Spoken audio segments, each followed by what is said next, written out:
ਆਪਾਂ ਬਿਲਾਵਲ ਰਾਗ ਦੇ ਵਿੱਚ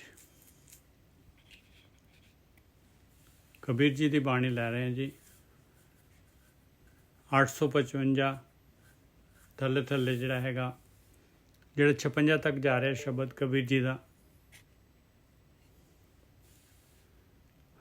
ਉਹਦੇ ਵਿੱਚ ਕਬੀਰ ਜੀ ਜਿਹੜੇ ਹੈਗੇ ਆਪਾਂ ਨੂੰ ਇਹ ਵਿਕਾਰ ਜਿਹੜੇ ਕਾਮ ਕ੍ਰੋਧ ਲੋਭ ਮੋਹ ਹੰਕਾਰ ਹੈ, ਜਿਹੜੀ ਮਾਲਕ ਪਰਮਾਤਮਾ ਨੇ ਜਿਹੜੀ ਹੈਗੀ ਆ, ਇਹ ਆਪਾਂ ਨੂੰ ਗੇਮ ਪਾਈ ਆ। ਇਹ ਆਪਣੀ ਆਤਮਾ ਜਿਹੜੀ ਹੈਗੀ ਆ, ਪੰਚ ਭੂ ਆਤਮਾ, ਇਹ ਜਿਹੜੀ ਹੈਗੀ ਕਾਮ ਕ੍ਰੋਧ ਲੋਭ ਮੋਹ ਹੰਕਾਰ, ਇਹ ਭੂਤ ਜਿਹੜੇ ਹੈਗੇ, ਇਹਨਾਂ ਨੇ ਆਪਣੀ ਆਤਮਾ ਨੂੰ ਮਨ ਦੇ ਦੁਆਰਾ ਜਿਹੜਾ ਹੈਗਾ ਆਪਣੀ ਆਤਮਾ ਨੂੰ ਕਾਬੂ ਕੀਤਾ ਹੋਇਆ ਹੈ। ਇਹ ਖੇਡ ਜਿਹੜੀ ਹੈਗੀ ਆਪਣੀ ਆਤਮਾ ਨੂੰ ਆਪਾਂ ਨੇ ਆਜ਼ਾਦ ਕਰਾਉਣਾ ਆ ਇਹ ਇਹਨਾਂ ਦੇ ਚੰਗੁਲ ਤੋਂ। ਇਹ ਪੰਚ ਭੂ ਆਤਮਾ, ਇਹ ਮਨ ਜਿਹੜਾ ਹੈਗਾ, ਮਨ ਤੂੰ ਜੋਤ ਸਰੂਪ ਹੈ ਆਪਣਾ ਮੂਲ ਪਛਾਣ। ਇਹ ਮਨ ਜਿਹੜਾ ਹੈਗਾ ਬੱਚਾ, ਜਿਹੜਾ ਕਿ ਇਹ ਕੰਟਰੋਲ ਜਿਹੜਾ ਹੈਗਾ ਇਹਦੇ ਮਨ ਦੇ ਹੱਥ ਦੇ ਵਿੱਚ ਹੈ, ਔਰ ਉਹ ਜਿਹੜਾ ਹੈਗਾ ਕਾਮ ਕ੍ਰੋਧ ਲੋਭ ਮੋਹ ਹੰਕਾਰ ਜਿਹੜੇ ਹੈਗੇ ਉਹ ਉਹਨਾਂ ਦੇ ਦੁਆਰਾ ਜਿਹੜਾ ਹੈਗਾ ਸੰਚਾਲਿਤ ਹੋ ਰਿਹਾ ਹੈ। ਇਹੀ ਖੇਡ ਹੈਗੀ ਕਬੀਰ ਜੀ ਜਿਹੜੇ ਹੈਗੇ, ਇਸੇ ਨੂੰ ਜਿਹੜੇ ਕਬੀਰ ਜੀ ਆਪਾਂ ਨੂੰ ਇਹ ਇਸੇ ਪ੍ਰੋਬਲਮ ਨੂੰ ਕਬੀਰ ਜੀ ਲੈ ਕੇ ਤੇ ਡਿਸਕਸ ਕਰ ਰਹੇ ਆ। ਇਹ ਅੰਗ 855 856 ਬਿਲਾਵਲ। ਗ੍ਰਹਿ ਤਜ ਬਨ ਖੰਡ ਜਾਈਏ, ਚੁਣ ਖਾਈਏ ਕੰਦਾ। ਗ੍ਰਹਿ ਤਜ ਬਨ ਖੰਡ ਜਾਈਏ, ਚੁਣ ਖਾਈਏ ਕੰਦਾ। ਕਹਿੰਦੇ ਬਈ ਜੋਗੀ ਲੋਕ ਕੀ ਕਰਦੇ, ਜੋਗੀ ਲੋਕ ਜਿਹੜੇ ਹੈਗੇ ਕਾਰਗ੍ਰਿਸਤੀ ਛੱਡ ਦਿੰਦੇ ਆ, ਬਨਾਂ ਦੇ ਵਿੱਚ ਚਲੇ ਜਾਂਦੇ, ਪਹਾੜਾਂ ਦੇ ਵਿੱਚ ਚਲੇ ਜਾਂਦੇ ਆ, ਔਰ ਖਾਣਾ ਵੀ ਜਿਹੜਾ ਹੈਗਾ ਉਹਨਾਂ ਨੂੰ ਸਹੀ ਢੰਗ ਦਾ ਨਹੀਂ ਮਿਲਦਾ, ਕੰਧ ਮੂਲ ਖਾ ਕੇ ਗੁਜ਼ਾਰਾ ਕਰਦੇ ਆ। ਇਸ ਕਾਮ ਕ੍ਰੋਧ ਲੋਭ ਮੋਹ ਹੰਕਾਰ ਇਹ ਖੇਡ ਨੂੰ ਜਿੱਤਣ ਦੇ ਵਾਸਤੇ ਜਿਹੜਾ ਹੈਗਾ, ਅਜਹੂ ਵਿਕਾਰ ਨਾ ਛੋੜਈ ਪਾਪੀ ਮਨ ਮੰਦਾ। ਕਹਿੰਦੇ ਪਰ ਜਿਹੜੇ ਹੈਗੇ ਇਹ ਕਾਮ ਕ੍ਰੋਧ ਲੋਭ ਮੋਹ ਹੰਕਾਰ ਤਾਂ ਨਾਲ ਹੀ ਚਲੇ ਜਾਂਦੇ ਆ ਉਹਨਾਂ ਦੇ। ਸੰਸਾਰ ਜਿਹੜਾ, ਦੁਨੀਆ ਜਿਹੜਾ, ਪਰਿਵਾਰ ਛੱਡ ਦਿੱਤਾ, ਪਰ ਵਿਕਾਰ ਤਾਂ ਨਾਲ ਹੀ ਆ, ਅੰਦਰ ਹੈਗੇ। ਇਹ ਤਾਂ ਮਨ ਨੂੰ ਚਿੰਬੜੇ ਹੋਏ ਆ। ਅਜਹੂ ਵਿਕਾਰ ਨਾ ਛੋੜਈ ਪਾਪੀ ਮਨ ਮੰਦਾ। ਮਨ ਤਾਂ ਉਸੇ ਤਰੀਕੇ ਦੇ ਨਾਲ ਮੰਦਾ ਹੈਗਾ, ਵਾਸਨਾਵਾਂ ਉਸੇ ਤਰੀਕੇ ਨਾਲ ਹੈਗੀਆਂ, ਵਿਚਾਰ ਉਸੇ ਤਰ੍ਹਾਂ ਹੈਗੇ। ਕਿਉਂ ਛੂਟੋਂ ਕੈਸੇ ਤਰੋਂ ਪੌਜਲ ਨਿਧ ਭਾਰੀ। ਕਹਿੰਦੇ ਇਹ ਤਾਂ ਜਿਹੜਾ ਹੈਗਾ ਜਲ ਨਿਧ, ਸਮੁੰਦਰ ਨੂੰ ਕਹਿੰਦੇ ਆ ਭਾਈ। ਇਹ ਸਮੁੰਦਰ ਜਿਹੜਾ ਹੈਗਾ ਵਿਚਾਰਾਂ ਦਾ ਸਮੁੰਦਰ, ਪੌਜਲ, ਕਹਿੰਦੇ ਇਹ ਤਾਂ ਬਹੁਤ ਭਾਰੀ ਹੈ। ਕਿਸ ਤਰ੍ਹਾਂ ਛੁੱਟਾਂ ਮੈਂ, ਕਿਵੇਂ ਤਰਾਂ ਇਹਨੂੰ ਸੰਸਾਰ ਸਮੁੰਦਰ ਨੂੰ, ਨਹੀਂ ਤਾਂ ਮੈਂ ਡੁੱਬ ਜਾਊਂਗਾ, ਮੇਰੀ ਆਪ ਹੀ ਜੂਨ ਚਲੇ ਜਾਏਗੀ, ਆਪ ਹੀ ਫਿਰ ਜਨਮ ਮਰਨ ਦਾ ਗੇੜਾ ਫਿਰ ਵਾਪਸ। ਕਿਉਂ ਛੂਟੋਂ ਕੈਸੇ ਤਰੋਂ ਪੌਜਲ ਨਿਧ ਭਾਰੀ, ਰਾਖ ਰਾਖ ਮੇਰੇ ਬਿਠਲਾ ਜਨ ਸਰਨ ਤੁਮਾਰੀ। ਮਾਲਕਾ ਮੈਨੂੰ ਰੱਖ, ਮੇਰੀ ਰਕਸ਼ਾ ਕਰ, ਮੈਂ ਤੇਰੀ ਸ਼ਰਨ ਦੇ ਵਿੱਚ ਹਾਂ, ਮੈਂ ਤੇਰੀ ਸ਼ਰਨ ਦੇ ਵਿੱਚ ਹਾਂ। ਤੂੰ ਇਹ ਖੇਡ ਪਾਈ ਆ, ਇਸ ਖੇਡ ਤੋਂ ਮੈਨੂੰ ਜਿਹੜਾ ਹੈਗਾ, ਇਹ ਖੇਡ ਨੂੰ ਜਿੱਤਣ ਦਾ ਮੈਨੂੰ ਵੀ ਥੋੜ੍ਹਾ ਜਿਹਾ ਜਿਹੜਾ ਹੈਗਾ, ਮੈਨੂੰ ਵੀ ਤਾਕਤ ਦੇ।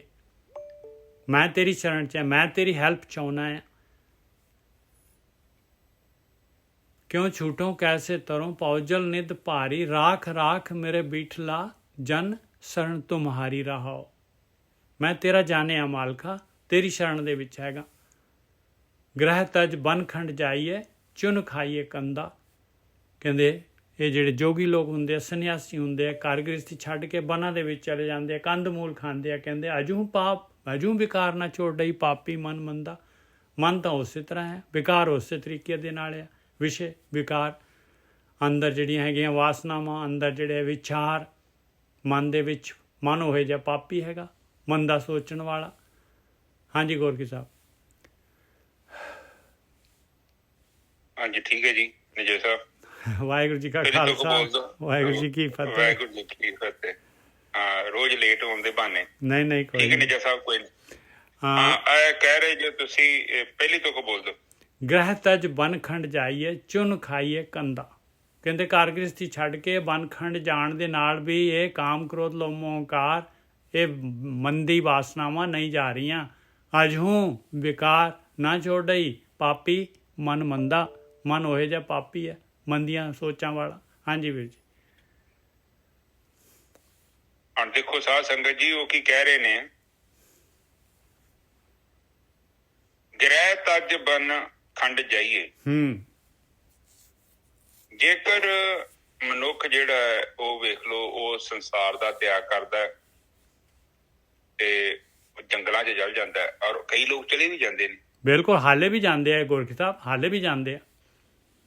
ਔਰ ਕਈ ਲੋਕ ਹੋਰ ਵੀ ਤੁਹਾਨੂੰ ਮਿਲ ਜਾਣਗੇ ਧਾਰਮਿਕ ਸਥਾਨਾਂ ਤੇ ਵੀ ਰਹਿੰਦੇ ਨੇ, ਡੇਰਿਆਂ ਤੇ, ਉੱਥੇ ਇਹਨਾਂ ਨੇ ਘਰ ਬਣਾ ਲਏ, ਉੱਥੇ ਰਹਿਣਾ ਸ਼ੁਰੂ ਕਰਤਾ। ਉਹ ਸੇਵਾ ਕਰਨ ਨੂੰ ਹੀ ਸਮਝ ਬੈਠੇ ਕਿ ਮੈਂ ਸੇਵਾ ਕਰਨੇ ਆ ਤੇ ਮੈਂ ਬ੍ਰਹਮ ਗਿਆਨੀ ਹੋ ਜਾਵਾਂਗਾ ਜਾਂ ਮੁਕਤ ਹੋ ਜਾਵਾਂਗਾ। ਏਦਾਂ ਦੀ ਲੋਕਾਂ ਦੇ ਅੰਦਰ ਧਾਰਨਾ ਬਣ ਜਾਂਦੀ ਹੈ। ਜੀ ਸਾਹਿਬ ਇਹ ਵੀ ਇੱਕ ਹੈ ਜੀ। ਕਈ ਬੰਦੇ ਸਾਡੇ ਪਿੰਡ ਦੇ ਸੀ, ਮੈਂ ਵੇਖੇ ਸੀ, ਉਹ ਧਾਰਮਿਕ ਸਥਾਨਾਂ ਤੇ ਰਹਿੰਦੇ ਆ, ਘਰ-ਬਾਰ ਦਾ ਤਿਆਗ ਕਰਤਾ ਉਹਨਾਂ ਨੇ। ਹਾਂਜੀ, ਘਰ-ਬਾਰ ਦਾ ਤਿਆਗ ਕਰ ਦਿੰਦੇ, ਨਾਲੇ ਕਈ ਜਿਹੜੇ ਹੈਗੇ ਵਿਆਹ ਹੀ ਨਹੀਂ ਕਰਾਉਂਦੇ। ਇਹ ਚੀਜ਼ ਨੂੰ ਢੱਡਰੀਆਂ ਵਾਲੇ ਦੇਖ ਲਓ, ਢੱਡਰੀਆਂ ਵਾਲੇ ਸੰਤ, ਢੱਡਰੀਆਂ ਵਾਲੇ ਉਹ ਕੀ ਕਹਿੰਦੇ ਆ? ਕਹਿੰਦੇ ਵਿਆਹ ਨਹੀਂ ਕਰਾਉਣਾ। ਠੀਕ ਆ, ਇਹ ਵੀ ਇੱਕ ਵਧੀਆ ਤਰੀਕਾ ਹੈ, ਵਿਆਹ ਨਹੀਂ ਕਰਾਉਣਾ। ਠੀਕ ਹੈ, ਵਿਆਹ ਨਹੀਂ ਕਰਾਉਣਾ, ਪਰ ਆਪ ਜਸਟ ਦੇਖੋ ਪ੍ਰਕਿਰਤੀ ਦੇ ਕਿਸੇ ਵੀ ਨਿਯਮ ਨੂੰ ਆਪਾਂ ਤੋੜ ਨਹੀਂ ਸਕਦੇ। ਆਪ ਫਲ ਪੱਕ ਗਿਆ ਹੈ, ਉਹ ਰੁੱਖ ਦੇ ਨਾਲੋਂ ਅਲੱਗ ਹੋ ਜਾਏਗਾ ਤਾਂ ਕੋਈ ਗੱਲ ਨਹੀਂ, ਪਰ ਜਦੋਂ ਕੋਈ ਕੱਚੇ ਫਲ ਨੂੰ ਤੋੜਨ ਦੀ ਕੋਸ਼ਿਸ਼ ਕਰਦਾ ਹੈ ਨਾ ਤੇ ਫਲ ਰੁੱਖ ਨੂੰ ਛੱਡਦਾ, ਨਾ ਰੁੱਖ ਫਲ ਨੂੰ ਛੱਡਦਾ। ਇਹ ਜਿਹੜਾ ਜੀਵਨ ਹੈ, ਦੇਖੋ ਜੀਵਨ ਨੂੰ ਆਪਾਂ ਸਮਝੀਏ ਤੇ ਉਹ ਕਹਿੰਦੇ ਨੇ ਕਿ ਆਪਾਂ ਨੂੰ ਜੋ ਸਮਝਾ ਰਹੇ ਨੇ ਕਿ ਜਿਹੜੀਆਂ ਗੱਲਾਂ ਪ੍ਰੈਕਟੀਕਲੀ ਪੋਸੀਬਲ ਨਹੀਂ ਹੈ ਨਾ, ਉਹ ਕਰਨੀਆਂ ਵੀ ਨਹੀਂ ਚਾਹੀਦੀਆਂ। ਹੁਣ ਇੱਥੇ ਉਹ ਗੱਲ ਕਰਦੇ ਨੇ, ਉਹ ਕਹਿੰਦੇ ਕਿ ਬੇਸ਼ੱਕ ਤੂੰ ਘਰ ਪਰਿਵਾਰ ਛੱਡ ਕੇ ਤੂੰ ਜੰਗਲਾਂ 'ਚ ਚਲ ਗਿਆ, ਉੱਥੇ ਮੂਲ ਕੰਧ ਖਾਨਾ ਹੈ, ਠੀਕ ਹੈ, ਤੇ ਉਹ ਫਿਰ ਕਹਿੰਦੇ ਕਿ ਇਹ ਕੁਝ ਕਰਨ ਦੇ ਨਾਲ ਤੇਰੇ ਅੰਦਰ ਦੇ ਵਿਕਾਰ ਨਹੀਂ ਉਹ ਖਤਮ ਹੋਣੇ। ਹਾਂ, ਕਹਿੰਦੇ ਅਜੂ ਵਿਕਾਰ ਨਾ ਛੋੜੇ, ਕਹਿੰਦੇ ਹਾਲੇ ਵੀ ਵਿਕਾਰ ਤਾਂ ਛੱਡ ਨਹੀਂ ਰਹੇ। ਪਾਪੀ ਮਨ ਮੰਦਾ, ਮਨ ਪਾਪੀ, ਮਨ ਤਾਂ ਉਹੇ ਜਿਹੀ ਪਾਪੀ ਦਾ ਪਾਪੀ ਹੈ, ਮੰਦੀਆਂ ਸੋਚਾਂ ਵਾਲਾ। ਹਾਂ ਬਿਲਕੁਲ ਜੀ, ਵਿਕਾਰ ਕਿੱਥੋਂ ਛੱਡਣਗੇ? ਵਿਕਾਰ ਤੇ ਜਿਹੜੇ ਨੇ ਵਿਕਾਰ ਹੈਗੇ ਨੇ ਚਿੱਤ ਦੇ ਔਗਣ। ਹੁਣ ਜੇ ਬਾਹਰੀ ਸਰੀਰ ਨੂੰ ਆਪਾਂ ਕੁਝ ਕਰਦੇ ਹਾਂ ਤੇ ਅੰਦਰ ਕੁਝ ਨਹੀਂ ਹੋਣਾ, ਪਰ ਏਦਾਂ ਸੋਚਿਆ ਜਾਂਦਾ ਕਿ ਉਹ ਲੋਕ ਜਿੱਦਾਂ ਮਤਲਬ ਬਾਹਰੀ ਪਹਿਰਾਵਾ ਚੇਂਜ ਕਰ ਲੈਣਾ ਜਾਂ ਬਾਹਰੋਂ ਕੋਈ ਕਰਮ ਕਰਨਾ, ਉਹ ਠੀਕ ਹੈ, ਇੱਕ ਚੀਜ਼ ਆ, ਤੁਸੀਂ ਕਰ ਸਕਦੇ ਜੋ, ਕਰਨ ਤੋਂ ਕੋਈ ਮਨਾ ਨਹੀਂ ਮੈਂ ਕਰ ਰਿਹਾ, ਪਰ ਇਹ ਨਹੀਂ ਕਿ ਤੁਸੀਂ ਬਾਹਰ ਹੀ ਕੋਈ ਕਰਮ ਕਰਤਾ ਤੇ ਅੰਦਰ ਦੀ ਮਲੀਨਤਾ ਦੂਰ ਹੋ ਜਾਏ। ਬਾਹਰ ਫਰਸ਼ ਧੋ ਕੇ ਵੇਖ ਲਓ, ਲੋਕੀ ਕਹਿੰਦੇ ਨਾ ਕਿ ਝਾੜੂ ਮਾਰਦੇ ਆ ਜਾਂ ਜੁੱਤੀਆਂ ਸਾਫ਼ ਕਰਦੇ ਆ ਜਾਂ ਜੰਗਲਾਂ 'ਚ ਚੱਲ ਜਾਂਦੇ ਆ, ਆਸ਼ਰਮ 'ਚ ਰਹਿੰਦੇ ਆ, ਉੱਥੇ ਸੇਵਾ ਕਰਦੇ ਆ। ਉਹ ਕਹਿਣ ਤੋਂ ਭਾਵ ਹੈ ਜੋ ਮਰਜ਼ੀ ਕਰ ਰਹੇ ਆ, ਪਰ ਇਹਦਾ ਮਤਲਬ ਇਹ ਨਹੀਂ ਕਿ ਬਾਹਰੀ ਕਰਮ ਕਰਨ ਦੇ ਨਾਲ ਤੁਹਾਡੇ ਅੰਦਰ ਜਿਹੜੀ ਮਨ ਦੀ ਜਿਹੜੀ ਅਸ਼ੁੱਧੀ ਉਹ ਖਤਮ ਹੋ ਜਾਏਗੀ। ਉਹਨੂੰ ਖਤਮ ਕਰਨ ਦੇ ਲਈ ਤੁਹਾਨੂੰ ਭਗਤੀ ਹੀ ਕਰਨੀ ਪਵੇਗੀ, ਔਰ ਭਗਤੀ ਵੀ ਕਿਸੇ ਬਾਬੇ ਦੀ ਨਹੀਂ, ਕਿਸੇ ਮੂਰਤੀ ਦੀ ਨਹੀਂ, ਕਿਸੇ ਧਾਰਮਿਕ ਸਥਾਨ ਦੀ ਨਹੀਂ, ਕੇਵਲ ਪਰਮਾਤਮਾ ਦੀ, ਉਸ ਪਰਮਾਤਮਾ ਦੀ ਜਿਹਦਾ ਰੂਪ ਨਹੀਂ ਹੈ, ਰੰਗ ਨਹੀਂ ਹੈ ਤੇ ਰੇਖ ਨਹੀਂ। ਇਹ ਚੀਜ਼ਾਂ ਮਨ 'ਚ ਕਲੀਅਰ ਹੋਣੀਆਂ ਚਾਹੀਦੀਆਂ ਜਦੋਂ ਕੋਈ ਬੰਦਾ ਸਾਧਨਾ ਕਰਦਾ ਹੈ। ਤੇ ਜੇਕਰ ਸਾਡੇ ਚਿੱਤ ਦੇ ਵਿੱਚ ਜਾਂ ਸਾਡੇ ਮਨ 'ਚ ਕਿਸੇ ਦੀ ਤਸਵੀਰ ਹੈ, ਜਾਂ ਚਾਹੇ ਬੁੱਢੀ ਹੈ, ਚਾਹੇ ਬੰਦਾ ਹੈ, ਚਾਹੇ ਨਰ ਹੈ ਜਾਂ ਨਾਰੀ ਹੈ, ਉਹ ਕੋਈ ਵੀ ਰੂਪ 'ਚ ਹੋਵੇ ਜਾਂ ਕੋਈ ਜੜ ਪ੍ਰਕਿਰਤੀ ਦਾ ਹਿੱਸਾ ਹੋਵੇ, ਉਹ ਚੇਤਨ ਦੀ ਭਗਤੀ ਨਹੀਂ। ਜੋ ਚੇਤਨ ਦਾ ਮਤਲਬ ਉੱਥੇ ਨਾ ਤੇ ਤੁਸੀਂ ਜੋ ਤੇ ਨਾ ਮੈਂ ਹੈਗਾ। ਜਿਹੜਾ ਅਨੁਭਵ ਕਰਨ ਵਾਲਾ ਹੈ ਨਾ ਸਾਡੇ ਅੰਦਰ ਚੇਤਨਾ, ਉਹੀ ਆਪਣੇ ਆਪ ਨੂੰ ਅਨੁਭਵ ਕਰਦਾ ਜੋ। ਇਸੇ ਲਈ ਉਹ ਕਹਿੰਦੇ ਨੇ ਜਬ ਹਮ ਹੋਤੇ ਤਬ ਤੁਮ ਨਹੀਂ, ਜਬ ਤੁਮ ਹੋਤੇ ਤਬ ਹਮ ਨਹੀਂ। ਜਿੰਨਾ ਚਿਰ ਸਾਡੇ ਵਿਚਾਰ ਨੇ ਉਹਨਾਂ ਚਿਰ ਮੈਂ ਹੈਗਾ ਜੀ। ਵਿਚਾਰ ਖਤਮ ਹੋ ਗਏ, ਇਕੱਲਾ ਚਿੱਤ ਰਹਿ ਗਿਆ, ਫਿਰ ਕੇਵਲ ਚੇਤਨ ਤੱਤ ਰਹਿ ਗਿਆ। ਚੇਤਨ ਤੱਤ ਜਿਹੜਾ ਅਨੁਭਵ ਕਰਨ ਵਾਲਾ ਵਾ ਇੰਦਰੀਆਂ ਦੇ ਰਾਹੀਂ, ਔਰ ਜਦੋਂ ਉਹ ਬਿਨਾਂ ਇੰਦਰੀਆਂ ਦੇ ਆਪਣੇ ਆਪ ਨੂੰ ਅਨੁਭਵ ਕਰਦਾ ਹੈ, ਉਸ ਤੋਂ ਬਾਅਦ ਹੀ ਚਿੱਤ ਦੀ ਮਲੀਨਤਾ ਦੂਰ ਹੋਣੀ ਹੈ। ਉੱਥੇ ਕੇਵਲ ਤੁਸੀਂ ਆਪਣੇ ਆਪ ਨੂੰ ਹੀ ਜਾਣਨਾ ਹੈ ਕਿ ਅਸਲ 'ਚ ਮੈਂ ਹੈ ਕੀ। ਜਿਹੜਾ ਬਾਹਰੀ ਕਾਰਜ ਹੈ ਤੇ ਬੜੇ ਆਸਾਨ ਕੰਮ ਹੈ, ਇਹ ਤੇ ਬੱਚਿਆਂ ਦਾ ਖੇਲ ਹੈ, ਪਰ ਉਹਦੇ ਨਾਲ ਚੇਤੇ ਦੀ ਸ਼ੁੱਧੀ ਨਹੀਂ ਹੁੰਦੀ। ਚਿੱਤ ਦੀ ਸ਼ੁੱਧੀ ਕਰਨ ਦੇ ਲਈ ਤੁਹਾਨੂੰ ਆਪਣੇ ਆਪ ਨੂੰ ਸਮਾਧੀ ਵਿੱਚ ਲੈ ਕੇ ਜਾਣਾ ਪਵੇਗਾ। ਸਮਾਧੀ ਦਾ ਮਤਲਬ ਇਹੋ ਹੀ ਆ ਕਿ ਇਹ ਜਿਹੜਾ ਮਨ ਆ, ਇਹ ਜਿਹੜਾ ਬੁੱਧੀ ਆ, ਇਸ ਤੋਂ ਅੱਗੇ ਜਾਇਆ ਜਾਵੇ। ਨਿਰਵਿਚਾਰ ਸਮਾਧੀ, ਨਿਰਵਿਚਾਰ ਸਮਾਧੀ 'ਚ ਬਾਰ-ਬਾਰ ਜਾਣ ਦੇ ਨਾਲ ਫਿਰ ਤੁਹਾਨੂੰ ਨਿਰਬੀਜ ਸਮਾਧੀ ਮਿਲਦੀ ਹੈ। ਨਿਰਬੀਜ ਦਾ ਮਤਲਬ ਜਿਹੜਾ ਮਨ ਆ, ਇਹ ਮਨ ਦੇ ਅੰਦਰ ਸੰਸਕਾਰ ਹੁੰਦੇ ਆ, ਉਹ ਸੰਸਕਾਰ ਜਿਹੜੇ ਹੁੰਦੇ ਆ ਉਹ ਨਿਰਬੀਜ 'ਚ ਕਨਵਰਟ ਹੋ ਜਾਂਦੇ ਆ। ਕਿ ਜਿੱਦਾਂ ਆਪਾਂ ਕੋਈ ਚੀਜ਼ ਬੀਜਦੇ ਆ, ਕਣਕ ਦੇ ਦਾਣੇ ਲਾ ਲਓ, ਏਦਾਂ ਦੇ ਕਣਕ ਉੱਗ ਜਾਂਦੀ ਆ ਤੇ ਜਦੋਂ ਉਹਨੂੰ ਭੁੰਨ ਦਈਏ ਤੇ ਫਿਰ ਉਹ 'ਚ ਪੌਦਾ ਪੈਦਾ ਨਹੀਂ ਹੁੰਦਾ।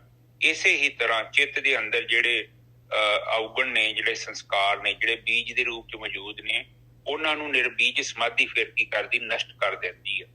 ਔਰ ਜਿਵੇਂ ਜਿਵੇਂ ਉਹ ਨਸ਼ਟ ਹੋਏ, ਤੁਹਾਡੇ ਅੰਦਰ ਜਿਹੜੀ ਚੇਤਨਾ ਦਾ ਤੱਤ ਵੱਧਦਾ ਜਾਏਗਾ। ਜਿੰਨੀ ਜ਼ਿਆਦਾ ਚੇਤਨਾ ਤੁਸੀਂ ਪ੍ਰਗਟ ਕਰ ਲਈ, ਉਨੀ ਜ਼ਿਆਦਾ ਸ਼ੁੱਧੀ। ਜਿੱਦਾਂ ਆਪਾਂ ਕਮਰੇ 'ਚ ਜਿੰਨਾ ਜ਼ਿਆਦਾ ਬਲਬ ਦਾ ਲਾਈਟ ਜਗਾ ਲਾਂਗੇ, ਉਹਨਾਂ ਕਮਰੇ 'ਚ ਹਨੇਰਾ ਦੂਰ ਹੁੰਦਾ ਜਾਵੇਗਾ। ਹਾਂਜੀ ਨੇ ਜੀ ਸਰ।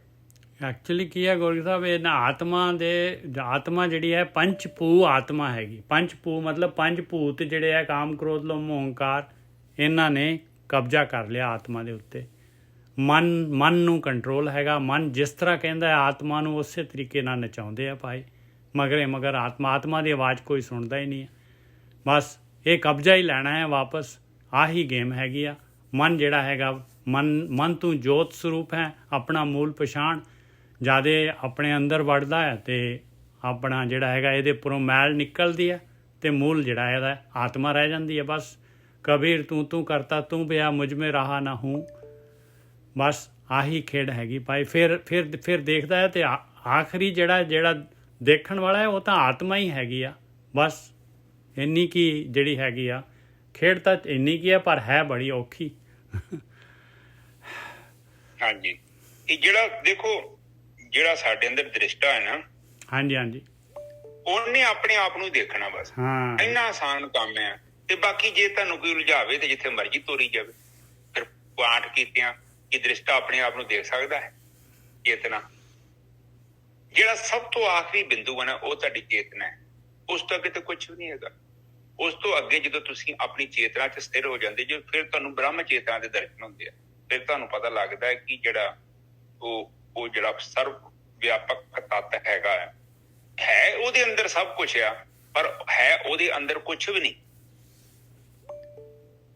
ਹੈ। ਜੋ ਵੀ ਕੋਈ ਦਿਖਦਾ ਹੈ ਉਹਦੇ ਅੰਦਰ ਆ। ਉਹਦੇ ਅੰਦਰ ਹੋਣ ਦੇ ਬਾਵਜੂਦ ਵੀ ਉਹਦੇ ਅੰਦਰ ਨਹੀਂ ਜਾਏਗਾ। ਉਹ ਇੰਨਾ ਸੂਖਮ ਹੈ। ਉੱਥੇ ਕੇਵਲ ਇਕੱਲਾ ਮਨੁੱਖ ਹੀ ਜਾ ਸਕਦਾ। ਤੁਸੀਂ ਜਾ ਸਕਦੇ ਜੋ, ਹੋਰ ਕੇ ਜੀਵ ਨਹੀਂ ਜਾ ਸਕਦਾ ਉੱਥੇ। ਕਿਉਂਕਿ ਜਿਹੜੇ ਜੀਵ ਆ, ਵੇਖੋ, ਉਹਨਾਂ ਦੀ ਬੁੱਧੀ ਵੀ ਉਨੀ ਕੀ ਆ, ਉਹਨਾਂ ਨੂੰ ਜਿੰਨੀ ਕੁ ਲੋੜ ਆ, ਉਹਨਾਂ ਦੀ ਚੇਤਨਾ ਵੀ ਉਨੀ ਕੀ ਹੈ ਜਿੰਨੀ ਕੁ ਉਹਨਾਂ ਨੂੰ ਲੋੜ ਆ। ਕੇਵਲ ਖਾਣਾ ਪੀਣਾ ਤੇ ਸੌਣਾ ਤੇ ਬੱਚੇ ਪੈਦਾ ਕਰਨੇ। ਜਿੰਨੀ ਸਾਨੂੰ ਬੁੱਧੀ ਦਿੱਤੀ ਆ, ਜਿੰਨਾ ਸਾਨੂੰ ਮੈਮਰੀ ਦਿੱਤੀ ਆ, ਇਹ ਜਿਹੜਾ ਸਾਰਾ ਜਿੰਨੀ ਸਾਨੂੰ ਚੇਤਨਾ ਦਿੱਤੀ ਹੈ, ਇਹ ਕੇਵਲ ਸਾਨੂੰ ਮਿਲੀ ਹੈ। ਇਕੱਲੇ ਇਨਸਾਨ ਕੋ ਹੈਗੀ ਹੈ। ਇਹ ਜਿੰਨਾ ਵੀ ਵਿਕਾਸ ਹੋਇਆ ਹੈ, ਇਹ ਸਾਡਾ ਜਿਹੜਾ ਹੋਇਆ ਵਾ ਸਾਡੀ ਚੇਤਨਾ ਦੇ ਕਰਕੇ ਹੋਇਆ। ਕਿਉਂਕਿ ਸਾਡੇ ਅੰਦਰ ਬੁੱਧੀ ਹੈਗੀ। ਅਸੀਂ ਵਿਚਾਰ ਸ਼ਕਤੀ ਦੇ ਨਾਲ ਕੀ ਕਰ ਸਕਦੇ ਹਾਂ, ਚੀਜ਼ਾਂ ਨੂੰ ਹੋਰ ਵਧੀਆ ਕਰ ਸਕਦੇ ਹਾਂ। ਅੱਜ ਦੀ ਡੇਟ 'ਚ ਵੇਖੋ, ਦੂਜੇ ਜਾਨਵਰ ਜਿਹੜੇ ਘਰਾਂ 'ਚ ਰਹਿੰਦੇ ਸੀ, ਅੱਜ ਵੀ ਉਸੇ ਘਰ 'ਚ ਰਹਿ ਰਹੇ ਨੇ। ਆਪਾਂ ਦੇਖੀਏ ਥੋੜੇ ਜਿਹੇ ਸਮੇਂ ਦੇ ਵਿੱਚ 30 ਸਾਲ ਪਹਿਲਾਂ ਵੇਖੋ ਆਪਣਾ ਜੀਵਨ ਕਿੰਨਾ ਸਧਾਰਨ ਜੀਵਨ ਆ। 30 ਸਾਲ ਵੇਖੋ ਇੰਨੀ ਜ਼ਿਆਦਾ ਤਰੱਕੀ ਹੋ ਗਈ ਹੈ ਨਾ। ਅੱਜ ਇੰਨੀਆਂ ਗੱਡੀਆਂ ਆ ਗਈਆਂ ਧਰਤੀ ਤੇ। ਪੰਜਾਬ ਦੇ ਵਿੱਚ ਵੇਖੋ ਸੜਕਾਂ ਨਹੀਂ ਚੁੱਕ ਰਹੀਆਂ ਇੰਨੀਆਂ ਗੱਡੀਆਂ, ਇੰਨੀ ਵਹੀਕਲ। ਨਹੀਂ ਤੇ ਕੋਈ ਕਦੇ ਕਦਾਈ ਆਮ ਤੌਰ ਤੇ ਲੋਕੀ ਜਿਹੜਾ ਮਕਲਾਵਾ ਲੈਣ ਜਾਂਦੇ ਸੀ ਨਾ, ਅੱਜ ਤੋਂ 30 ਸਾਲ ਪਹਿਲਾਂ ਨਿੱਜਰ ਸਾਹਿਬ, ਟੈਂਪੂ ਤੇ ਜਾਂਦੇ ਸੀ ਲੋਕ। ਇੰਨੀ ਟੈਕਨੋਲੋਜੀ ਬੈਕਗਰਾਉਂਡ ਸੀ, ਬਹੁਤ ਜ਼ਿਆਦਾ ਪਿੱਛੇ, ਬਹੁਤ ਪਿੱਛੇ। ਇੱਕ ਬਲੈਕ ਐਂਡ ਵਾਈਟ ਟੀਵੀ ਲੈਣਾ ਵੀ ਬੜੀ ਵੱਡੀ ਗੱਲ ਸੀ। ਅੱਜ ਵੇਖੋ ਹਰ ਘਰ ਦੇ ਵਿੱਚ 3-3 4-4 ਕਮਰੇ ਨੇ ਔਰ 3-3 4-4 ਟੀਵੀ ਨੇ। ਇੱਕ ਜਿਹੜਾ ਟਾਈਮ ਸੀ ਮੋਬਾਇਲ ਫੋਨ ਤੇ ਹੋਣਾ ਆ ਗਿਆ ਨਾ, ਉਦੋਂ ਘਰ ਦਾ ਇੱਕ ਫੋਨ ਸੀ ਤੇ ਉਹਦਾ 200-300 ਰੁਪਏ ਬਿੱਲ ਹੀ, ਉਹ ਨਹੀਂ ਲੋਕਾਂ ਕੋਲ ਦਿੱਤਾ ਜਾਂਦਾ ਹੈ। ਨਿੱਜਰ ਸਾਹਿਬ ਬਿਲਕੁਲ ਸਹੀ ਹੈ ਜੀ। ਉਹ ਕਿਤੇ ਬਿੱਲ ਆ ਜਾਂਦਾ ਸੀ ਤੇ ਸਾਰੇ ਪਰਿਵਾਰ ਨੂੰ ਟੈਨਸ਼ਨ ਪਈ ਹੁੰਦੀ ਸੀ ਕਿ ਬਿੱਲ ਦੇਣਾ ਵਾ 300 ਰੁਪਈਆ। ਬੜੀ ਵੱਡੀ ਗੱਲ ਹੀ ਫੋਨ ਲਾਉਣਾ। ਅੱਜ ਘਰ 'ਚ 5-5 7 ਮੋਬਾਇਲ ਨੇ, ਫਿਰ ਵੀ ਥੋੜੇ ਨੇ।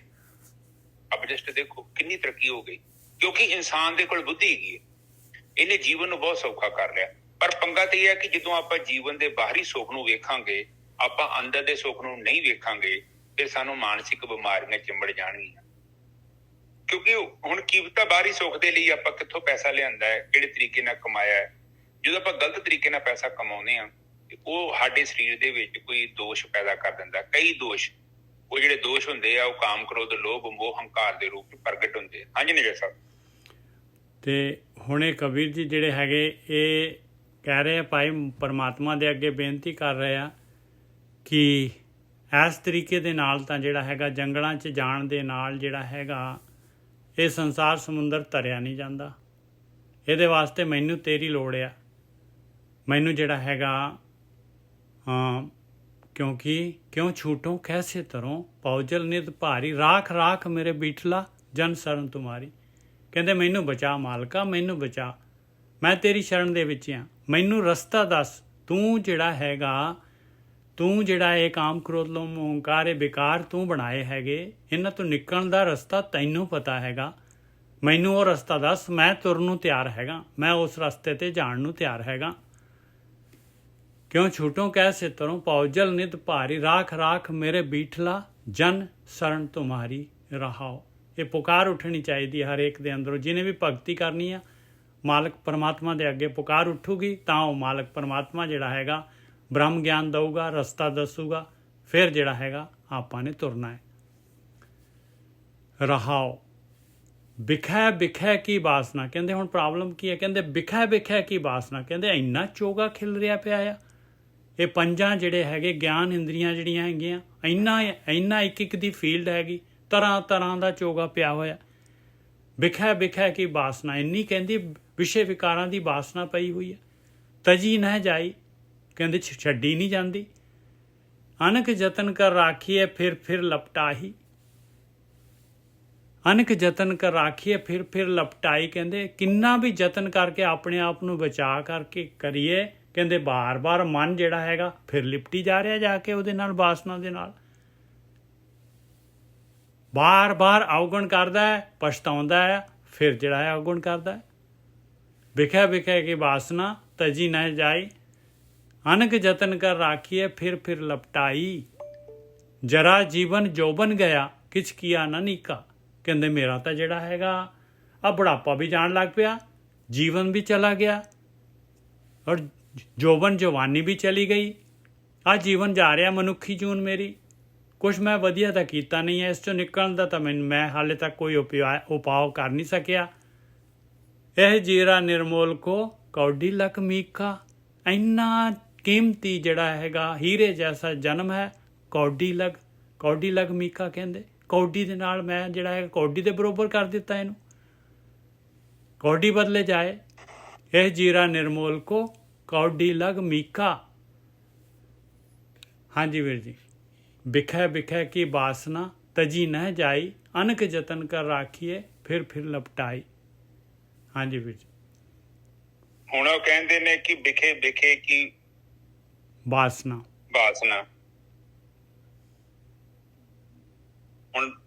ਹੁਣ ਵੇਖੋ ਸਾਡੀਆਂ ਜਿਹੜੀਆਂ ਇੰਦਰੀਆਂ ਨੇ ਉਹਨਾਂ ਦੇ ਵਿਸ਼ੇ ਨੇ, ਭੋਗ ਨੇ, ਔਰ ਕਈਆਂ ਰੂਪਾਂ 'ਚ ਪ੍ਰਗਟ ਹੋ ਰਹੇ ਨੇ। ਤੇ ਹੁਣ ਇਹ ਜਿਹੜੀ ਚੀਜ਼ ਪੈਦਾ ਹੋ ਰਹੀ ਆ ਉਹਨਾਂ ਨੂੰ ਛੱਡਣਾ ਬੜਾ ਔਖਾ, ਕਿਉਂਕਿ ਭੋਗ ਨੇ ਉਹਨਾਂ ਦੇ। ਹੁਣ ਜਿਹੜੀ ਇੰਦਰੀਆਂ ਦੇ ਭੋਗ ਆ ਉਹ ਇੰਦਰੀਆਂ ਮੰਗਦੀਆਂ, ਡਿਮਾਂਡ ਕਰਦੀਆਂ, ਪਰ ਬੰਦਾ ਕੀ ਕਰਦਾ? ਬੰਦਾ ਆਪਣੇ ਆਪ ਤੁਰਿਆ ਜਾਂਦਾ ਉਹਨਾਂ ਦੇ ਮਗਰ। ਹਾਂਜੀ ਨਿਜਰ ਸਾਹਿਬ। ਬਿਲਕੁਲ ਤੀਵਰ ਸਵਾਦ ਪਾਇਆ ਹੋਇਆ, ਹਾਲਾਂਕਿ ਹੈ ਛਣਿਕ, ਰੱਜ ਹੈ ਨਹੀਂਗਾ ਉਹਦੇ ਨਾਲ, ਸੈਟਿਸਫੈਕਸ਼ਨ ਹੈ ਨਹੀਂ, ਪਰ ਜਿਹੜਾ ਹੈਗਾ ਸਵਾਦ ਤੀਵਰ ਆ ਉਹਦਾ, ਇਸ ਕਰਕੇ ਛੱਡਿਆ ਨਹੀਂ ਜਾਂਦਾ। ਹਾਂਜੀ ਵੀਰ ਜੀ। ਹੁਣ ਤੁਸੀਂ ਦੇਖੋ ਮੈਂ ਕੱਲ ਬੈਠਾ ਕਈ ਵਾਰੀ ਮੈਂ ਸੋਚਦਾ ਕਿ ਕਿੰਨੇ ਕਿਸਮ ਦੇ ਮਸਾਲੇ ਨੇ। ਹਾਂ ਵੇਖੋ, ਕਿਤੇ ਕਾਲੀ ਮਿਰਚ ਆ, ਕਿਧਰੇ ਲੂਣ ਆ, ਕਿਧਰੇ ਆਪ ਵਿੱਚ ਹੁਣ ਪਤਾ ਨਹੀਂ ਕੀ ਕੁਝ ਆ ਗਈਆਂ ਵਾ। ਗਰਮ ਮਸਾਲਿਆਂ 'ਚ ਪਤਾ ਨਹੀਂ ਕਈ ਕੁਝ ਪੈਂਦੇ ਆ, ਛੋਟੀਆਂ ਇਲਾਚੀਆਂ, ਵੱਡੀਆਂ ਇਲਾਚੀਆਂ, ਮਗਾਂ, ਪਤਾ ਨਹੀਂ ਕੀ ਕੁਝ, ਇੰਨਾ ਟੇਸਟ। ਉਸ ਤੋਂ ਬਾਅਦ ਹਿੰਗ ਪਾਈ ਹੋਈ ਆ, ਹਿੰਗ ਦੇ ਨਾਲ ਟੇਸਟ ਆਉਂਦਾ। ਮਤਲਬ ਕਹਿਣ ਤੋਂ ਭਾਵ ਆ ਕਿ ਇੰਨਾ ਜ਼ਿਆਦਾ ਸਵਾਦ ਧਰਤੀ ਤੇ ਹੈਗਾ ਹੈ ਕਿ ਬੰਦਾ ਜੇ ਚਾਹਵੇ ਨਾ ਤੇ ਇਹ ਮਤਲਬ ਇਹਨਾਂ ਭੋਗਾਂ ਤੋਂ ਭੱਜਣਾ ਕਾਫੀ ਔਖਾ। ਭੋਗਾਂ ਦਾ ਤਿਆਗ ਕਰਨਾ ਕਾਫੀ ਔਖਾ। ਤੁਹਾਡੇ ਲਾਗੇ ਕੋਈ ਚੀਜ਼ ਬਣਦੀ, ਵੇਖੋ ਤੁਹਾਡੇ ਮੂੰਹ 'ਚ ਕਿੱਦਾਂ ਪਾਣੀ ਆਉਂਦਾ। ਨਿਜਰ ਸਾਹਿਬ। ਬਿਲਕੁਲ ਸਹੀ ਹੈ ਜੀ। ਉਹਦੀ ਸਮੈਲ ਦੇ ਨਾਲ ਹੀ ਮੂੰਹ ਤੁਹਾਡੇ ਪਾਣੀ ਆ ਜਾਣਾ। ਕਿੰਨਾ ਇੰਦਰੀਆਂ ਪਾਵਰਫੁਲ ਨੇ। ਹੁਣ ਜਿਹੜੀਆਂ ਦੂਜੀਆਂ ਇੰਦਰੀਆਂ ਨੇ ਉਹਨਾਂ ਦੇ ਭੋਗ ਕਿੱਡੇ ਨੇ। ਤੋ ਇਹ ਜਿਹੜੀਆਂ ਚੀਜ਼ਾਂ ਜਿਹੜੀਆਂ ਹੁੰਦੀਆਂ ਨੇ, ਇਹਨਾਂ ਤੋਂ ਜਿਹੜੇ ਵਿਸ਼ੇ ਹੈ ਨਾ, ਇਹ ਛੱਡੇ ਨਹੀਂ ਜਾਂਦੇ, ਕਾਫੀ ਔਖੇ ਨੇ। ਕਿਉਂਕਿ ਜੇ ਤੁਸੀਂ ਹਿੰਮਤ ਕਰਕੇ ਬਾਹਰੋਂ ਤਿਆਗ ਵੀ ਕਰ ਦਿੰਦੇ ਜੋ ਨਾ, ਤੇ ਉਹਦੇ ਨਾਲ ਪ੍ਰਾਪਤੀ ਕੁਝ ਨਹੀਂ ਹੋਣੀ, ਨਾ ਤਿਆਗ ਹੋਣਾ। ਕਿਉਂਕਿ ਤੁਹਾਡੇ ਚਿੱਤ 'ਚ ਤਾਂ ਉਹ ਚੀਜ਼ ਘੁੰਮਣੀ ਹੈ। ਬਿਲਕੁਲ। ਚਿੱਤ ਦੇ ਵਿੱਚ ਦੇਖੋ, ਚਿੰਤਨ ਜਦ ਤੱਕ ਹੈਗਾ ਉਹ ਚੀਜ਼ ਉੱਥੇ ਹੈਗੀ ਹੈ। ਬਾਹਰੋਂ ਭਾਵੇਂ ਤੇ ਤਿਆਗ ਕੀਤਾ, ਤੁਹਾਡਾ ਚਿੱਤ ਤੇ ਉਹ ਲੱਭ ਰਿਹਾ ਨਾ ਉਹਨੂੰ। ਉਹ ਇਹਨਾਂ ਨੂੰ ਜੇ ਆਪਾਂ ਡਾਇਰੈਕਟ ਫਾਈਟ ਕਰਕੇ ਇਹਨਾਂ ਨੂੰ ਚਾਹਾਂਗੇ ਕਿ ਜਿੱਤ ਲਈਏ, ਤੇ ਨਹੀਂ, ਇਹਨਾਂ ਦਾ ਤਰੀਕਾ ਹੈਗਾ, ਟੈਕਨੀਕ ਹੈਗੀ ਜਿੱਤਣ ਦੀ। ਇਹਨਾਂ ਦਾ ਕੰਟਰੋਲਰ ਮਨ ਹੈਗਾ। ਮਨ ਨੂੰ ਜਿਹੜਾ ਹੈਗਾ, ਮਨ ਨੂੰ ਹੀ ਰੋਕਣਾ ਹੈ। ਮਨ ਨੂੰ ਹੀ ਜਿਹੜਾ ਹੈਗਾ ਉਹਨੂੰ ਦੇਖਣਾ ਹੈ ਭਾਈ। ਹਾਂ, ਮਨ ਜਿਹੜਾ ਮਨ ਨੂੰ ਵੀ ਰੋਕਣ ਦੀ ਨਿੱਜਾ ਸਾਹਿਬ, ਉਹਦਾ ਵੀ ਜਿਹੜਾ ਤਰੀਕਾ ਹੈਗਾ ਉਹ ਨਾਮ ਹੈ। ਬਿਲਕੁਲ ਸਹੀ ਹੈ।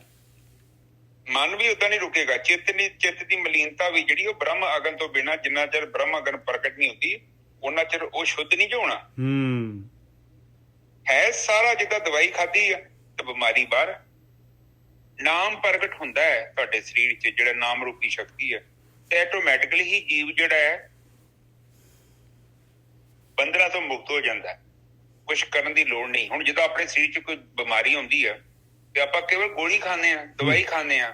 ਉਸ ਤੋਂ ਬਾਅਦ ਦਵਾਈ ਦਾ ਕੰਮ ਹੈ ਬਿਮਾਰੀ ਨੂੰ ਬਾਹਰ ਕੱਢਣਾ। ਉਹਦਾ ਬੁਖਾਰ ਆਪਾਂ ਕਿੱਦਾਂ ਬਾਹਰ ਕੱਢਾਂਗੇ? ਤਰੀਕਾ ਹੈਗਾ ਸਰੀਰ 'ਚੋਂ ਕੱਢਣ ਦਾ? ਨਹੀਂ। ਇਹੋ ਗੱਲ ਹੈ, ਇਹ ਜਿਹੜੇ ਔਗਣ ਨੇ, ਜਿਹੜੇ ਇੰਦਰੀਆਂ ਦੇ ਭੋਗ ਨੇ, ਇਹ ਆਟੋਮੈਟਿਕਲੀ ਦੂਰ ਹੋ ਜਾਂਦੇ ਨੇ ਜਦੋਂ ਅਸੀਂ ਸਮਾਧੀ ਵਿੱਚ ਪ੍ਰਵੇਸ਼ ਕਰਦੇ ਹਾਂ, ਜਦੋਂ ਮਨ ਸਾਡਾ ਇਕਾਗਰ ਹੁੰਦਾ ਹੈ, ਜਦੋਂ ਚਿੱਤ ਸ਼ਾਂਤ ਹੋ ਜਾਂਦਾ ਹੈ। ਹਾਂਜੀ ਨਿਜੋ ਸਾਹਿਬ। ਹਾਂ, ਜਰਾ ਜੀਵਨ ਜੋਬਨ ਗਿਆ, ਕਿਛ ਕੀਆ ਨਾ ਨੀਕਾ। ਕਹਿੰਦੇ ਮੇਰਾ ਤਾਂ ਬੁਢੇਪਾ ਵੀ ਜਾ ਰਿਹਾ ਹੈ ਮਾਲਕਾ। ਸੋਹਣਾ ਜੀਵਨ ਸੀਗਾ ਮਨੁੱਖੀ, ਕਹਿੰਦੇ ਉਹ ਵੀ ਜਾ ਰਿਹਾ ਹੈ। ਜਵਾਨੀ ਵੀ ਗਈ, ਮੈਂ ਕੁਛ ਕੀਤਾ ਹੀ ਨਹੀਂ। ਕੁਛ ਕੀਆ ਨਾ ਨੀਕਾ। ਮੈਂ ਤਾਂ ਇਹਨਾਂ ਨੇ ਜਿਹੜੀ ਖੇਡ, ਜਿਹੜੇ ਵਾਸਤੇ ਮੈਂ ਆਇਆ ਸੀ ਦੁਨੀਆ ਦੇ ਵਾਸਤੇ, ਜਿਹੜੇ ਕੰਮ ਵਾਸਤੇ, ਮੈਂ ਤਾਂ ਉਹ ਕੁਛ ਕੀਤਾ ਹੀ ਨਹੀਂ। ਮੈਂ ਤਾਂ ਭਲੇ ਗੁਣ ਪੈਦਾ ਹੀ ਨਹੀਂ ਕੀਤੇ, ਪੈਦਾ ਹੀ ਨਹੀਂ ਹੋਏ ਮੇਰੇ ਅੰਦਰ। ਇਹ ਜੀਰਾ ਨਿਰਮੋਲ ਕੋ ਕੌਡੀ ਲਗ ਮੀਕਾ। ਔਰ ਇੰਨਾ ਕੀਮਤੀ ਮੈਨੂੰ ਜਿਹੜਾ ਹੈਗਾ ਇਹ ਮਨੁੱਖੀ ਜੀਵਨ ਮਿਲਿਆ ਸੀਗਾ। ਔਰ ਇਹ ਜਿਹੜਾ ਹੈਗਾ ਇਹ ਕੌਡੀ ਦੇ ਭਾਅ ਇਹਨੂੰ ਮੈਂ ਵੇਚਤਾ ਹੈ, ਕੌਡੀ ਦੇ ਨਾਲ ਤੋਲਤਾ ਇਹਨੂੰ। ਹਾਂਜੀ ਵੀਰ ਜੀ। ਹਾਂਜੀ ਠੀਕ ਹੈ ਜੀ। ਹੁਣ ਕਹਿੰਦੇ ਜਿਹੜਾ ਜੀਵਨ ਸੀ, ਜੋਬਨ ਸੀ, ਉਹ ਚਲਾ ਗਿਆ, ਬੁਢਾਪਾ ਆ ਗਿਆ, ਤੇ ਕੀਤਾ ਕੁਛ ਵੀ ਨਹੀਂ, ਪ੍ਰਾਪਤੀ ਕੁਛ ਵੀ ਨਹੀਂ ਹੋਈ। ਹੁਣ ਦੇਖਿਆ ਜਾਵੇ, ਜੇਕਰ ਪ੍ਰਮਾਤਮਾ ਦਾ ਅਨੁਭਵ ਵੀ ਪ੍ਰਾਪਤ ਨਹੀਂ ਹੋਇਆ, ਭਾਵੇਂ ਉਮਰ ਮੇਰੀ 100 ਸਾਲ ਦੀ ਹੋ ਗਈ, ਤੇ ਫਾਇਦਾ ਕੀ ਹੋਇਆ? ਜਿਹੜਾ ਜ਼ਿੰਦਗੀ ਦਾ ਜਿਹੜਾ ਮਕਸਦ ਆ, ਜਿਹੜਾ ਮਕਸਦ ਇਹੋ ਹੀ ਆ ਕਿ ਜੇਕਰ ਇਸ ਭਰਮ ਨੂੰ ਨਹੀਂ ਖਤਮ ਕਰਦੇ, ਜਿੰਨਾ ਚਿਰ ਤੱਕ ਤੁਸੀਂ ਮਨ, ਬੁੱਧੀ, ਚਿੱਤ, ਹੰਕਾਰ ਤੋਂ ਅੱਗੇ ਨਹੀਂ ਚਲੇ ਜਾਂਦੇ, ਉਹਨਾਂ ਚਿਰ ਤੱਕ ਜਿਹੜਾ ਅੰਦਰ ਦੀ ਜਿਹੜੀ ਕਿਰਿਆ ਹੈ ਉਹ ਬੰਦ ਨਹੀਂ ਹੋਣੀ। ਕਿਉਂਕਿ ਇਹ ਜਿਹੜੇ ਔਗਣ ਨੇ, ਇਹ ਬੰਦੇ ਨੂੰ ਲਈ ਫਿਰਦੇ ਆ। ਹੁਣ ਤੁਸੀਂ ਪ੍ਰਗਟ ਹੋਣ ਦਿੰਦੇ ਜੋ ਜਾਂ ਉਹਨਾਂ ਦੇ ਕੰਟਰੋਲ ਕਰਦੇ ਜੋ, ਉਹ ਤੁਹਾਡੇ ਤੇ ਡਿਪੈਂਡ ਕਰਦਾ ਹੈ। ਪਰ ਜਿਹੜੀਆਂ ਚੀਜ਼ਾਂ ਸਾਡੇ ਅੰਦਰ ਨੇ, ਉਹ ਚੀਜ਼ਾਂ ਮੈਨੂੰ ਆਪਣੇ ਬਾਰੇ ਪਤਾ ਹੈ, ਤੁਹਾਨੂੰ ਆਪਣੇ ਬਾਰੇ ਪਤਾ ਹੈ। ਜੇਕਰ ਉਹ ਚੀਜ਼ਾਂ ਸਾਡੇ ਤੋਂ ਦੂਰ ਹੀ ਨਹੀਂ ਹੋਈਆਂ, ਔਰ ਬੁਢਾਪਾ ਆ ਰਿਹਾ, ਅੱਜ ਮੇਰੀ 43 ਸਾਲ ਉਮਰ ਹੋ ਗਈ ਹੈ, ਸਮਾਂ ਤੇ ਲੰਘ ਰਿਹਾ, ਔਰ ਆਉਣ ਵਾਲਾ ਸਮਾਂ ਏਦਾਂ ਆ ਰਿਹਾ, ਬਹੁਤ ਫਾਸਟ ਆ ਰਿਹਾ, ਰੁਕਣਾ ਨਹੀਂ, ਬਹੁਤ ਪਾਵਰਫੁਲ ਹੈ। ਤੇ ਜੇਕਰ ਮੈਂ ਉਸ ਚੀਜ਼ ਨੂੰ ਨਹੀਂ ਜਾਣਿਆ, ਮੈਂ ਏਦਾਂ ਹੀ ਘੁੰਮਦਾ ਰਿਹਾ, ਕੇਵਲ ਫਾਰਮੈਲਿਟੀਆਂ ਕਰਦਾ ਰਿਹਾ, ਤੇ ਫਿਰ ਕੀ ਹੋਊਗਾ? ਕੁਛ ਪ੍ਰਾਪਤੀ ਹੋਣੀ ਹੈ? ਨਹੀਂ ਹੋਵੇਗੀ। ਹਾਂਜੀ ਜੀ ਸਰ, ਅਗਲੀ ਤੁਕ ਬੋਲੋ। ਅੱਗੇ ਹੁਣ ਆਖਰੀ ਤੁਕ ਆ ਗਈ। ਕਹੋ ਕਬੀਰ ਮੇਰੇ ਮਾਧਵਾ, ਤੂੰ ਸਰਬ ਵਿਆਪੀ, ਤੁਮ ਸੰਸਰ ਨਾਹੀ ਦਿਆਲ, ਮੋਹਿ ਸੰਸਰ ਪਾਪੀ। ਆਖਰੀ ਦੇ ਵਿੱਚ ਬੇਨਤੀ ਕਰ ਰਿਹਾ ਮਾਲਕਾ, ਬਈ ਤੇਰੇ ਤੋਂ ਬਗੈਰ ਹੋਣਾ ਹੀ ਨਹੀਂ ਹੈ। ਬਸ ਮੈਂ ਐਡਮਿਟ ਕਰ ਰਿਹਾ ਸਾਰਾ ਕੁਛ। ਮੇਰੇ ਜਿੰਨਾ ਪਾਪੀ ਕੋਈ ਨਹੀਂ ਹੈ, ਔਰ ਤੇਰੇ ਜਿੰਨਾ ਦਿਆਲ ਕੋਈ ਨਹੀਂ ਹੈ, ਮੈਨੂੰ ਪਤਾ ਹੈ। ਮੈਂ ਐਡਮਿਟ ਕਰ ਰਿਹਾ, ਮੇਰੇ ਵੱਸ ਦੀ ਗੱਲ ਨਹੀਂ ਹੈ, ਮੇਰੇ ਹੱਥ ਖੜੇ ਆ ਦੋਨੋਂ ਦੇ ਦੋਨੋਂ। ਕਹੋ ਕਬੀਰ ਮੇਰੇ ਮਾਧਵਾ, ਤੂੰ ਸਰਬ ਵਿਆਪੀ ਹੈ, ਹਰ ਜਗ੍ਹਾ ਤੇ ਹੈਗਾ, ਮੇਰੀ ਸੁਣ ਰਿਹਾ ਹੈ ਤੂੰ। ਤੁਮ ਸੰਸਰ ਨਾਹੀ ਦਿਆਲ, ਤੇਰੇ ਬਰੋਬਰ ਕੋਈ ਦਿਆਲੂ ਨਹੀਂ ਹੈਗਾ, ਔਰ ਮੇਰੇ ਬਰੋਬਰ ਕੋਈ ਪਾਪੀ ਨਹੀਂ ਹੈ। ਮੋਹਿ ਸੰਸਰ ਪਾਪੀ। ਬਸ ਹੁਣ ਤੇਰੀ ਮਦਦ ਦੀ ਲੋੜ ਹੈਗੀ ਆ। ਹਾਂਜੀ ਵੀਰ ਜੀ। ਹਾਂਜੀ ਠੀਕ ਹੈ ਜੀ। ਉਹ ਕਹਿ ਰਹੇ ਨੇ ਕਿ ਮੇਰੇ ਹੱਥ ਖੜੇ ਨੇ ਹੁਣ, ਹਾਂ ਕਿਉਂਕਿ ਮੇਰੇ ਵੱਸ ਦੀ ਗੱਲ ਹੀ ਨਹੀਂ, ਕਿ ਮੈਂ ਹੈ ਬੜੀ ਪਾਵਰਫੁਲ। ਔਰ ਜਦ ਹੱਥ ਖੜੇ ਤੇ ਉਹਦੀ ਸ਼ਰਨ ਚ ਜਾਣ ਦਾ ਮਤਲਬ ਇਹੋ ਹੀ ਆ ਕਿ ਪ੍ਰਮਾਤਮਾ ਦੀ ਭਗਤੀ ਕਰਨੀ, ਕਿ ਹੁਣ ਮੇਰੇ ਵੱਸ ਦੀ ਗੱਲ ਨਹੀਂ ਆ, ਮੈਂ ਏਦਾਂ ਕਰਦਾ ਕਿ ਮੈਂ ਪ੍ਰੇਮਾ ਭਗਤੀ ਤੇਰੀ ਕਰਦਾ। ਇਹ ਜਿਹੜਾ ਭਵ ਸਾਗਰ ਆ, ਇਹਦੇ ਵਿੱਚ ਮੈਂ ਤੇ ਵੈਸੇ ਉਲਝਿਆ ਪਿਆ ਵਾਂ, ਔਰ ਮੇਰੇ ਵੱਸ ਦੀ ਗੱਲ ਨਹੀਂ ਆ। ਤੁਸੀਂ ਵੇਖਿਆ ਸ਼ਹਿਦ ਦੀ ਜਦੋਂ ਸ਼ਹਿਦ ਦੇ ਉੱਤੇ ਮੱਖੀ ਬਹਿ ਜਾਂਦੀ ਨਾ, ਤੇ ਜੇ ਸਭ ਉਹਦੀਆਂ ਲੱਤਾਂ ਨੂੰ ਲੱਗ ਜਾਂਦਾ ਸ਼ਹਿਦ। ਹਾਂ ਬਸ ਚਿੰਬੜ ਜਾਂਦਾ। ਹਾਂ, ਇਸੇ ਹੀ ਤਰ੍ਹਾਂ ਜੀਵ ਹੈ ਜਿਹੜਾ, ਜੀਵ ਨੂੰ ਜਿਹੜੇ ਔਗਣ ਭੋਗ ਚਿੰਬੜਿਆ। ਤੇ ਜਦੋਂ ਆਪਾਂ ਪ੍ਰਮਾਤਮਾ ਦੀ ਸ਼ਰਨ ਚ ਜਾਂਦੇ ਆ, ਇੱਥੇ ਸ਼ਰਨ ਚ ਜਾਣ ਦਾ ਮਤਲਬ ਇਹ ਨਹੀਂ ਕਿ ਧਾਰਮਿਕ ਸਥਾਨ ਤੇ ਮੱਥਾ ਟੇਕ ਚੱਲ ਗਏ। ਸ਼ਰਨ ਦਾ ਮਤਲਬ ਇਹੋ ਹੀ ਆ ਕਿ ਉਹ ਭਗਤੀ ਦੇ ਰਾਹਾਂ ਉਹਦੀ ਭਗਤੀ ਕਰਨੀ ਆ, ਤੇ ਫਿਰ ਉਹਦੇ ਵਿੱਚ ਉਹਦੇ ਚਰਨਾਂ ਤੇ ਆਪਣੀ ਸੁਰਤੀ ਇਕਾਗਰ ਕਰਨੀ ਹੈ। ਜਦੋਂ ਤੁਸੀਂ 2-4 ਮਹੀਨੇ ਆਪਣੀ ਸੁਰਤੀ ਨੂੰ ਪ੍ਰਮਾਤਮਾ ਦੇ ਚਰਨਾਂ ਚ ਇਕਾਗਰ ਕਰਨਾ ਸ਼ੁਰੂ ਕੀਤਾ, ਤੇ ਆਟੋਮੈਟਿਕਲੀ ਹੀ ਸਾਡੇ ਜੀਵਨ ਚ ਜਿਹੜਾ ਅਗਿਆਨ ਆ, ਜਿਹੜਾ ਭਰਮ ਹੈ, ਉਹਨੇ ਖਤਮ ਹੋ ਜਾਣਾ। ਕੋਈ ਜ਼ਿਆਦਾ ਔਖਾ ਕੰਮ ਨਹੀਂ ਹੈਗਾ। ਤੇ ਜੇਕਰ ਆਪਾਂ ਬਾਹਰੋਂ ਤਿਆਗ ਕਰਨ ਦੀ ਕੋਸ਼ਿਸ਼ ਕਰਦੇ ਨੇ, ਜਿੱਦਾਂ ਪਹਿਲਾਂ ਤੁਕਾਂ 'ਚ ਲਿਖੀਆਂ ਨੇ, ਜੰਗ 'ਚ ਚੱਲ ਜਾਓ, ਧਾਰਮਿਕ ਸਥਾਨਾਂ ਤੇ ਚੱਲ ਜਾਓ, ਜਾਂ ਕੋਈ ਹੋਰ ਕਰਮ ਕਾਂਡ ਕਰੋ, ਉਹਦੇ ਨਾਲ ਮਨ ਦੇ ਅੰਦਰ ਜਿਹੜਾ ਔਗਣ ਆ ਉਹਨੇ ਨਸ਼ਟ ਨਹੀਂ ਹੋਣਾ। ਹਾਂਜੀ ਨਜਰ ਸਾਹਿਬ। ਇਹ ਨਾ ਐਕਚੁਅਲੀ ਗੁਰਕੀ ਸਾਹਿਬ, ਇਹ ਜਿਹੜੀ ਹੈਗੀ ਆ ਟੌਪਿਕ ਹੈਗਾ, ਇੱਕ ਜਿਹੜਾ ਹੈਗਾ ਲੜੀ ਹੈਗੀ ਆ, ਇਹ ਲੜੀ ਦਾ ਤੀਜਾ ਮੋਤੀ ਹੈਗਾ। ਇਹਦੇ ਵਿੱਚ ਸ਼ਰਨ 'ਚ ਜਾਣ ਨੂੰ ਆਪਾਂ ਨੂੰ ਐਡਵਾਈਸ ਕਰ ਰਹੇ ਕਬੀਰ ਜੀ। ਹੁਣ ਅੱਗੇ ਜਿਹੜੇ ਹੈਗੇ ਦੱਸ ਰਹੇ ਭਾਈ ਬਈ ਸ਼ਰਨ 'ਚ ਜਾਣਾ ਕੀ ਹੈਗਾ। ਉਸ ਤੋਂ ਅੱਗੇ ਦੀ ਕਾਰਵਾਈ ਅਗਲਾ ਸ਼ਬਦ ਦੱਸੂਗਾ। ਇਹ ਸ਼ਬਦ ਸਾਰੇ ਇੰਟਰਕਨੈਕਟਡ ਹੈ, ਗਿਆਨ ਜਿਹੜਾ ਹੈਗਾ। ਹੁਣ ਚੌਥਾ ਨੰਬਰ ਆਇਆ ਉਹਨਾਂ ਦਾ, ਕਬੀਰ ਜੀ ਦਾ। ਬਿਲਾਵਲ ਨਿਤ ਉੱਠ ਕੋਰੀ ਗਾਗਰ ਆਨੇ ਲੀਪਤ ਜਿਉ ਗਇਓ। ਕੋਰੀ ਦਾ ਮਤਲਬ ਹੈ ਵੀ ਕੋਰੀ ਗਾਗਰ ਨਹੀਂ ਹੈ ਵੀ ਰੋਜ਼ ਕਬੀਰ ਜੀ ਨਵੀਂ ਗਾਗਰ ਲਿਆਉਂਦੇ ਸੀਗੇ ਭਾਈ, ਪੁਰਾਣੀ ਨੂੰ ਭੰਨ ਦਿੰਦੇ ਸੀਗੇ, ਨਵੀਂ ਲਿਆ ਕੇ ਤੇ ਫਿਰ ਲਿਪਦੇ ਸੀਗੇ। ਲਿਪਣਾ ਤਾਂ ਉਹਨਾਂ ਨੇ ਜਿਹੜਾ ਹੈਗਾ ਉਹ ਜਿੱਥੇ ਆਪਣਾ ਉਹਨਾਂ ਦਾ ਜਿਹੜਾ ਹੈਗਾ ਕਾਰਖਾਨਾ ਸੀਗਾ ਕੱਪੜੇ ਬੁਣਨ ਦਾ, ਖੱਡੀ ਸੀ, ਕਿਉਂਕਿ ਉੱਥੇ ਜਿਹੜਾ ਹੈਗਾ ਉਦੋਂ ਫਰਸ਼ ਨਹੀਂ ਲੱਗੇ ਹੋਏ ਸੀ। ਜੇ ਨਾ ਲਿਪਣ ਤੇ ਉਹਦਾ ਕੱਪੜਾ ਬੁਣਿਆ ਹੀ ਨਹੀਂ ਜਾ ਸਕਦਾ। ਕੱਪੜੇ ਦੇ ਉੱਤੇ ਇੰਨੀ ਮਿੱਟੀ, ਇੰਨੀ ਮੈਲ ਪੈ ਜੂਗੀ। ਸਵੇਰੇ ਸਵੇਰੇ ਜਿਹੜਾ ਹੈ ਮੂੰਹ ਹਨੇਰੇ ਜਿਹੜਾ ਹੈਗਾ ਪਹਿਲਾਂ ਪਾਣੀ ਲਿਆ ਕੇ ਤੇ ਲਿਪਣਾ ਪੈਂਦਾ ਸੀ ਭਾਈ ਗੋਬਰ ਦੇ ਨਾਲ। ਕੋਰੀ ਦਾ ਮਤਲਬ ਆ ਜੁਲਾਹਾ। ਨਿਤ ਉੱਠ ਕੋਰੀ ਗਾਗਰ ਆਨੇ ਲੀਪਤ ਜਿਉ ਗਇਓ। ਕਹਿੰਦੇ ਔਰ ਉਹਨਾਂ ਦੀ ਮਾਂ ਜਿਹੜੀ ਹੈਗੀ ਇਹ ਜਿਹੜਾ ਹੈਗਾ ਚਿੱਤਰਨ ਕਰ ਰਹੀ ਹੈ। ਕਬੀਰ ਜੀ ਆਪਣੀ ਮਾਂ ਦੇ ਬੋਲ ਇਹਦੇ ਵਿੱਚ ਦੱਸ ਰਹੇ ਆਪਾਂ ਨੂੰ। ਬਿਲਾਵਲ ਨਿਤ ਉੱਠ ਕੋਰੀ ਗਾਗਰ ਲਾਨੇ ਲੀਪਤ ਜਿਉ ਗਇਓ। ਤਾਨਾ ਬਾਨਾ ਕਛੂ ਨਾ ਸੂਝੈ ਹਰ ਹਰ ਰਸ ਲਪਟਿਓ। ਕਹਿੰਦੇ ਇਹਨਾਂ ਤੋਂ ਤਾਣਾ ਬਿਨਾ ਕੱਪੜਾ ਬੁਣਨਾ ਜਿਹੜਾ ਹੈਗਾ ਇਹਦੇ ਵਿੱਚ ਇੰਟਰਸਟ ਹੀ ਨਹੀਂ ਲੈ ਰਿਹਾ ਇਹ ਬੰਦਾ। ਇਹ ਤਾਂ ਬਸ ਪਰਮੇਸ਼ਰ ਦੇ ਨਾਮ ਦੇ ਨਾਲ ਜਿਹੜਾ ਹੈਗਾ ਪਰਮੇਸ਼ਰ ਦੀ ਭਗਤੀ ਦੇ ਵਿੱਚ ਲੱਗ ਗਿਆ ਹੈ ਭਾਈ। ਹਰ ਹਰ ਰਸ ਲਪਟਿਓ। ਇਹਨੂੰ ਤਾਂ ਨਾਮ ਦਾ ਹੀ ਰਸ ਆ ਰਿਹਾ ਹੈ, ਉਹਦੇ ਵਿੱਚ ਹੀ ਮਸਤ ਹੈਗਾ। ਹਮਾਰੇ ਕੁਲ ਕੌਨੇ ਰਾਮ ਕਹਿਓ। ਕਹਿੰਦੇ ਸਾਡੇ ਕੁਲ 'ਚ ਤਾਂ ਇਸ ਤਰ੍ਹਾਂ ਕਿਸੇ ਨੇ ਭਗਤੀ ਕੀਤੀ ਨਹੀਂ। ਸਾਡੇ ਕੁਲ ਦੇ ਵਿੱਚ, ਸਾਡੇ ਖਾਨਦਾਨ ਦੇ ਵਿੱਚ, ਜੁਲਾਏ ਖਾਨਦਾਨ ਦੇ ਵਿੱਚ। ਜਬਕਿ ਮਾਲਾ ਲਈ ਨਿਪੂਥੇ ਤਬ ਤੇ ਸੁਖ ਨਾ ਪਇਓ ਰਹਾਓ। ਕਹਿੰਦੇ ਐਸਾ ਨਿਪੂਤ ਜੰਮਿਆ ਆ, ਜਦ ਹੀ ਇਹਨੇ ਜਿਹੜਾ ਭਗਤੀ ਸ਼ੁਰੂ ਕੀਤੀ ਆ ਤਦ ਦਾ ਜਿਹੜਾ ਹੈਗਾ ਸੁਖੀ ਨਹੀਂ ਹੈਗਾ। ਤਦ ਦਾ ਘਰ ਦੇ ਵਿੱਚ ਜਿਹੜਾ ਹੈਗਾ ਇਹ ਇੰਟਰਸਟ ਹੀ ਨਹੀਂ ਲੈ ਰਿਹਾ। ਹਮਾਰੇ ਕੁਲ ਕੌਨੇ ਰਾਮ ਕਹਿਓ ਜਬਕਿ ਮਾਲਾ ਲਈ ਨਿਪੂਤੇ ਤਬ ਤੇ ਸੁਖ ਨਾ ਪਇਓ ਰਹਾਓ। ਹਾਂਜੀ ਵੀਰ ਜੀ।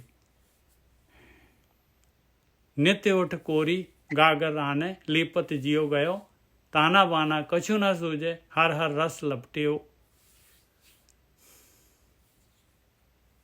ਹਾਂਜੀ ਮਤਲਬ ਕਿ ਨੇਜਾ ਸਾਹਿਬ ਇਹ ਹਰ ਦਿਨ ਉੱਠ ਕੇ ਜੁਲਾਹਾ ਹਾਂ ਇੱਕ ਹੀ ਗਾਗਰ ਲਿਪਦਾ ਪਾਣੀ ਲਿਆਉਂਦਾ ਸਭ। ਹਾਂ ਪਹਿਲਾਂ ਪਾਣੀ ਲਿਆਉਂਦਾ ਸੀ ਖੂਹ ਤੋਂ, ਪਾਣੀ ਲਿਆ ਕੇ ਫਿਰ ਉਹਨੂੰ ਲਿਪਣਾ ਪੈਂਦਾ ਸੀ ਪਾਈ ਕੇ, ਲਿਪ ਕੇ ਫਿਰ ਜਿਹੜਾ ਹੈਗਾ ਉਹ ਕੱਪੜੇ ਕੁੱਪੜੇ ਜਿਹੜਾ ਹੈਗਾ ਇਹ ਧਾਗਿਆਂ ਦਾ ਬੁਣਨੇ ਦਾ ਕੰਮ ਸ਼ੁਰੂ ਕਰਦੇ ਸੀਗੇ। ਤੇ ਕਹਿੰਦੇ ਇਸ ਪਾਸੇ ਇੰਟਰਸਟ ਹੀ ਨਹੀਂ ਲੈ ਰਿਹਾ ਇਹ ਭਾਈ। ਇਹ ਤਾਂ ਜਿਹੜਾ ਹੈਗਾ ਬਸ ਭਗਤੀ ਕਰੀ ਜਾ ਰਿਹਾ ਹੈ। ਉਸ ਤੋਂ ਬਾਅਦ ਆਹ ਦੇਖੋ ਪਰਮਾਤਮਾ ਚਰਨ ਚਲੇ ਗਏ। ਉਸ ਤੋਂ ਅੱਗੇ ਆਹ ਸ਼ਬਦ ਦਿੱਤਾ। ਹਾਂਜੀ ਵੀਰ ਜੀ। ਹਾਂਜੀ ਠੀਕ ਹੈ ਜੀ। ਉਹ ਕਹਿੰਦੇ ਨੇ ਕਿ ਮਤਲਬ ਕਿ ਜੋ ਇਹਨੇ ਕੰਮ ਕਰਨਾ ਉਹ ਨਹੀਂ ਕਰ ਰਿਹਾ। ਹਾਂ, ਇੰਟਰਸਟ ਨਹੀਂ ਲੈ ਰਿਹਾ, ਕਰ ਰਿਹਾ ਪਰ ਜਿਵੇਂ ਕਹਿੰਦਾ ਬੱਦਾ ਚੱਟੀ ਕਰ ਰਿਹਾ। ਹਾਂ, ਮਤਲਬ ਉਸ ਤਰੀਕੇ ਨਾਲ ਨਹੀਂ ਕਰਦਾ ਪਿਆ ਜਿਸ ਤਰੀਕੇ ਨਾਲ ਪਹਿਲਾਂ ਕਰਦਾ ਸੀ। ਉਹ ਫੈਮਿਲੀ ਦਾ ਆਪਣਾ ਜੋ ਦ੍ਰਿਸ਼ਟਾਂਤ ਆ ਉਹ ਦੱਸ ਰਹੇ ਨੇ ਸਾਨੂੰ ਕਿ ਮੇਰੇ ਪਰਿਵਾਰ ਦਾ ਰਿਐਕਸ਼ਨ ਕੀ ਆ। ਮੇਰਾ ਪਰਿਵਾਰ ਇਹ ਕਹਿ ਰਿਹਾ ਕਿ ਬਈ ਏਦਾਂ ਹੈ ਕਿ ਬੰਦਾ ਤੇ ਇਹਦੀ ਸੋਚ ਥੋੜੀ ਬਦਲਦੀ ਪਈ ਆ। ਚਲੋ ਪਹਿਲਾਂ ਤੇ ਕੰਮ ਕਰਦਾ ਸੀ, ਚਾਰ ਦੁੱਕੀਆਂ ਜੁੜਦੀਆਂ ਸਨ, ਤੇ ਪਰ ਹੁਣ ਜਿਹੜਾ ਤਰੀਕਾ ਇਹਨਾਂ ਨੇ ਕੁਝ ਵੱਖਰਾ ਤਰੀਕਾ ਕਰ ਲਿਆ ਤੇ ਮਤਲਬ ਉਹਨਾਂ ਕਮਾਈ ਨਹੀਂ ਹੋ ਰਹੀ। ਬਿਲਕੁਲ ਇੱਕ ਸਧਾਰਨ ਜੀਵਨ ਚੱਲ ਰਿਹਾ, ਪਹਿਲੇ ਜਿੰਨੀ ਕਮਾਈ ਨਹੀਂ ਹੈ। ਠੀਕ ਹੈ ਜੀ ਨਿੱਜੇ ਸਾਹਿਬ। ਹਮਾਰੇ ਕੁਲ ਕੌਣੇ ਰਾਮ ਕਹਿਓ, ਕਹਿੰਦੇ ਉਹਨੇ ਇਹ ਭਗਤੀ ਵਾਲਾ ਕੰਮ ਜਿਹੜਾ ਇਹ ਕਰ ਰਿਹਾ ਹੈ ਸਾਡੇ ਕੁਲ 'ਚ ਤਾਂ ਕਿਸੇ ਨੇ ਕੀਤੀ ਨਹੀਂ ਹੈ ਭਾਈ। ਜਬਕਿ ਮਾਲਾ ਲਈ ਨਿਪੂਤੇ ਤਬ ਤੇ ਸੁਖ ਨਾ ਭਇਓ ਰਹਾਓ। ਔਰ ਦੇਖ ਲਓ ਉਹਨਾਂ ਨੂੰ ਉਹਦੇ ਪਰਿਵਾਰ ਵਾਲੇ ਕੀ ਕਹਿ ਰਹੇ, ਭਾਈ ਮਾਂ ਕੀ ਕਹਿ ਰਹੀ, ਕਹਿੰਦੇ ਨਿਪੂਤ ਕਹਿ ਰਹੀ ਹੈ, ਕਹਿੰਦੇ ਚੰਗਾ ਪੁੱਤ ਥੋੜ੍ਹੀ ਨਾ ਹੈਗਾ। ਤਦ ਜਦ ਦੀ ਇਹਨੇ ਮਾਲਾ ਫੜੀ ਹੈ ਤਦ ਦਾ ਜਿਹੜਾ ਹੈਗਾ ਪ੍ਰੋਡਕਸ਼ਨ ਜਿਹੜਾ ਹੈਗਾ, ਜਿਹੜਾ ਕੱਪੜਿਆਂ ਦਾ ਬੁਣਨ ਦਾ ਜਿਹੜਾ ਹੈਗਾ ਤਦ ਦਾ ਘਟ ਗਿਆ ਹੈ ਭਾਈ। ਰਹਾਓ ਸੁਨੋ ਜਿਠਾਨੀ ਸੁਨੋ ਦਿਰਾਨੀ ਅਚਰਜ ਏਕ ਪਇਓ ਸਾਤ ਸੂਤ ਇਹਨੇ ਮੁੰਡੀਏ ਖੋਏ ਇਹ ਮੁੰਡਿਆ ਕਿਉਂ ਨਾ ਮੂਇਓ। ਕਹਿੰਦੇ ਦਰਾਣੀਓ ਜਠਾਣੀਓ ਸੁਣੋ ਤਾਂ ਸਹੀ ਆ ਕੀ ਹੋ ਗਿਆ, ਇਹ ਕਿਹੋ ਜਿਹਾ ਆਸ਼ਚਰਜ ਹੋ ਗਿਆ ਹੈ। ਇਹ ਸੱਤ ਸੂਤ ਜਿਹੜਾ ਇਹ ਸੂਤ ਕੱਤਣ ਦੇ ਵਿੱਚ ਜਿਹੜਾ ਹੈਗਾ, ਕੱਪੜਾ ਬੁਣਨ ਦੇ ਵਿੱਚ ਜਿਹੜਾ ਹੈਗਾ ਮੁੰਡਿਆ ਇੰਟਰਸਟ ਹੀ ਨਹੀਂ ਲੈ ਰਿਹਾ। ਉਹ ਤਾਂ ਬੰਦ ਹੀ ਕਰਤੇ, ਖੋ ਦਿੱਤੇ ਇਹਨੇ, ਘਟਾ ਦਿੱਤਾ ਕੰਮ ਜਿਹੜਾ ਹੈਗਾ। ਸਾਤ ਸੂਤ ਇਹਨੇ ਮੁੰਡੀਏ ਖੋਏ ਇਹ ਮੁੰਡਿਆ ਕਿਉਂ ਨਾ ਮੂਇਓ। ਇਹ ਕਹਿੰਦੇ ਇਹ ਮਰ ਕਿਉਂ ਨਹੀਂ ਜਾਂਦਾ। ਹਾਂਜੀ ਵੀਰ ਜੀ। ਹਾਂਜੀ ਠੀਕ ਹੈ ਜੀ। ਉਹ ਕਹਿੰਦੇ ਨੇ ਉੱਪਰਲੀ ਤੁਕ 'ਚ ਵੇਖੋ, ਕਹਿੰਦੇ ਜਬ ਕੀ ਮਾਲਾ ਲਈ ਨਿਪੂਤੇ। ਹਾਂ, ਇਹ ਉੱਤੇ ਤੋਂ ਹਮਰੇ ਕੁਲ ਕੌਣੇ ਰਾਮ ਕਹਿਓ। ਕਹਿੰਦੇ ਕਿ ਅਸੀਂ ਜਲਾਏ ਹੈਗੇ ਆ ਤੇ ਅਸੀਂ ਤੇ ਕੋਈ ਰਾਮ ਰੂ ਦੀ ਭਗਤੀ ਕੋਈ ਨਾ ਕੀਤੀ। ਅਸੀਂ ਤੇ ਨਮਾਜ਼ ਪੜ੍ਹਦੇ ਹਾਂ ਤੇ ਘਰੇ ਆ ਕੇ ਆਪਣਾ ਕਾਰੋਬਾਰ ਕਰਦੇ ਹਾਂ, ਪਰ ਇਹ ਤੇ ਕੁਝ ਹੋਰ ਹੀ ਤਰੀਕੇ ਨਾਲ ਸਾਧਨਾ ਕਰ ਰਹੇ ਆ। ਔਰ ਉਹ ਜਿਹੜਾ ਇਹ ਨਹੀਂ ਕਿ ਨਮਾਜ਼ ਪੜ੍ਹ ਕੇ ਗੱਲ ਖਤਮ ਨਹੀਂ ਹੋ ਗਈ, ਇਹ ਤੇ ਉਹ ਉਸ ਜੀਵਨ ਦੇ ਵੱਲ ਜਾ ਰਹੇ ਨੇ, ਜੀਵਨ ਨੂੰ ਸ਼ੁੱਧ ਕਰ ਰਹੇ ਨੇ ਔਰ ਜੀਵਨ ਦੇ ਵਿੱਚ ਉਚਾਈ ਲੈ ਕੇ ਆ ਰਹੇ ਨੇ, ਔਗਣਾਂ ਦਾ ਤਿਆਗ ਕਰ ਰਹੇ ਨੇ ਔਰ ਮਾਇਆ ਦਾ ਜਿਹੜਾ ਮਤਲਬ ਜਿਹੜਾ ਖਹਿੜਾ ਉਹ ਛੱਡ ਦਿੱਤਾ ਹੈ। ਹੁਣ ਪਹਿਲਾਂ ਵਾਂਗੂ ਉਹਨਾਂ ਕੰਮ ਨਹੀਂ ਕਰਦੇ ਜਿੱਦਾਂ ਪਹਿਲਾਂ ਕਰਦੇ ਆ। ਉਹ ਕੰਪਲੇਂਟ ਕਰ ਰਹੇ ਨੇ ਇਹਨਾਂ ਦੇ ਮੰਮੀ ਜੀ। ਕਹਿੰਦੇ ਸੁਨੋ ਜਠਾਨੀ ਸੁਨੋ ਦਿਰਾਨੀ ਅਚਰਜ ਏਕ ਭਇਓ ਤਾਤ ਸੂਤ ਇਨ ਮੁੰਡੀਏ ਖੋਏ ਇਹ ਮੁੰਡਿਆ ਕਿਉਂ ਨਾ ਮੂਇਓ।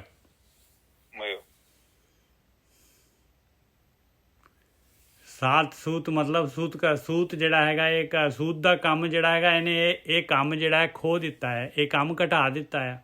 ਕਹਿੰਦੇ ਮੁੰਡਿਆ ਕਿਉਂ ਨਹੀਂ ਮਰ ਗਿਆ ਭਾਈ। ਸੁਨੋ ਜਠਾਨੀ ਸੁਨੋ ਦਿਰਾਨੀ ਇਹ ਕਿਹੋ ਜਿਹਾ ਆਸ਼ਚਰਜ ਹੋ ਰਿਹਾ ਹੈ, ਇਹ ਜਿਹਾ ਕਦੀ ਹੋਇਆ ਤਾਂ ਹੈ ਨਹੀਂ ਜੁਲਾਏ ਘਰ 'ਚ। ਹਾਂ, ਕਹਿੰਦੇ ਨੇ ਇਹੋ ਜਿਹਾ ਕੰਮ ਕੀਤਾ ਕਿ ਪ੍ਰੋਡਕਸ਼ਨ ਡਾਊਨ ਕਰਤੀ ਆ। ਪਹਿਲੇ ਜਿੰਨੀ ਪ੍ਰੋਡਕਸ਼ਨ ਨਹੀਂ ਰਹਿ ਗਈ ਜਿੰਨੀ ਪਹਿਲਾਂ ਪ੍ਰੋਡਕਸ਼ਨ ਸੀ। ਇਹ ਮੁੰਡਿਆ ਜਿਹੜਾ ਵਾ ਇਹ ਕੀ ਮਰ ਕਿਉਂ ਨਹੀਂ ਗਿਆ। ਕਿ ਇਹ ਜਿਹੜਾ ਬਿਜਨਸ ਡਾਊਨ ਕਰਨ ਦਿਆ ਵਾ ਤੇ ਵੇਖੋ ਕਿੰਨਾ ਉਹਨਾਂ ਦੀ ਮਾਂ ਜਿਹੜੀ ਉਹਨਾਂ ਨੂੰ ਕਿਹੜੇ ਸ਼ਬਦ ਬੋਲ ਰਹੇ ਨੇ। ਔਰ ਦੂਜੀ ਤਰਫ ਦੇਖੋ ਬ੍ਰਹਮ ਗਿਆਨੀ। ਹੁਣ ਬ੍ਰਹਮ ਗਿਆਨੀ ਜਿਹੜੇ ਨੇ ਇਹ ਵੇਖੋ ਸ਼ੁਕਰਾਤ ਦੀ ਘਰ ਦੀ ਬੜੀ ਕਪੱਤੀ ਨਜਾ ਸਾਹਿਬ। ਬਿਲਕੁਲ ਬੜੀ ਗਾਲ ਭਰਾਉਂਦੀ ਸੀ ਉਹਨੂੰ। ਉਹ ਜਿੱਥੇ ਮਹਿਫਲ ਤੇ ਜਾਂਦਾ ਸੀ ਮਗਰੇ ਚੱਲ ਜਾਂਦੀ ਸੀ। ਕਹਿੰਦੇ ਉੱਥੇ ਮਹਿਫਲ ਦੇ ਵਿੱਚ ਹੀ ਰਹਿੰਦਾ ਹੈ ਤੇ ਉੱਥੇ ਗਾਲਾਂ ਕੱਢਦੀ। ਸਾਰਿਆਂ ਨੂੰ ਪਤਾ ਹੈ ਸ਼ੁਕਰਾਤ ਦੀ। ਤੇ ਆਪ ਜਸਟ ਸੋਚੋ ਸ਼ੁਕਰਾਤ ਨੇ ਤੇ ਨਹੀਂ ਸੋਚਿਆ ਹੈ ਕਿ ਇਹਨੂੰ ਮੈਂ ਤਲਾਕ ਦੇ ਦਾਂ। ਨਜਾ ਸਾਹਿਬ ਕਿੰਨੀ ਵੱਡੀ ਗੱਲ ਹੈ। ਸ਼ੁਕਰਾਤ ਵੀ ਆਮ ਬੰਦਾ ਹੈ, ਐਡਾ ਵੱਡਾ ਦਾਰਸ਼ਨਿਕ। ਜਦੋਂ ਦਾ ਉਹ ਮਰ ਗਿਆ ਈਥਨ ਦੇ ਜਿਹੜੀ ਤਰੱਕੀ ਪਹਿਲਾਂ ਬੁਲੰਦੀ 'ਚ ਹਾਸਲ ਕੀਤੀ ਸੀ ਉਹ ਖਤਮ ਹੋ ਗਈ। ਬੜਾ ਬੰਦਾ ਦਾਰਸ਼ਨਿਕ ਜੋ ਭਰਮ ਭੁਰਮ ਗਿਆਨ ਵਰਮ ਸਭ ਖਤਮ।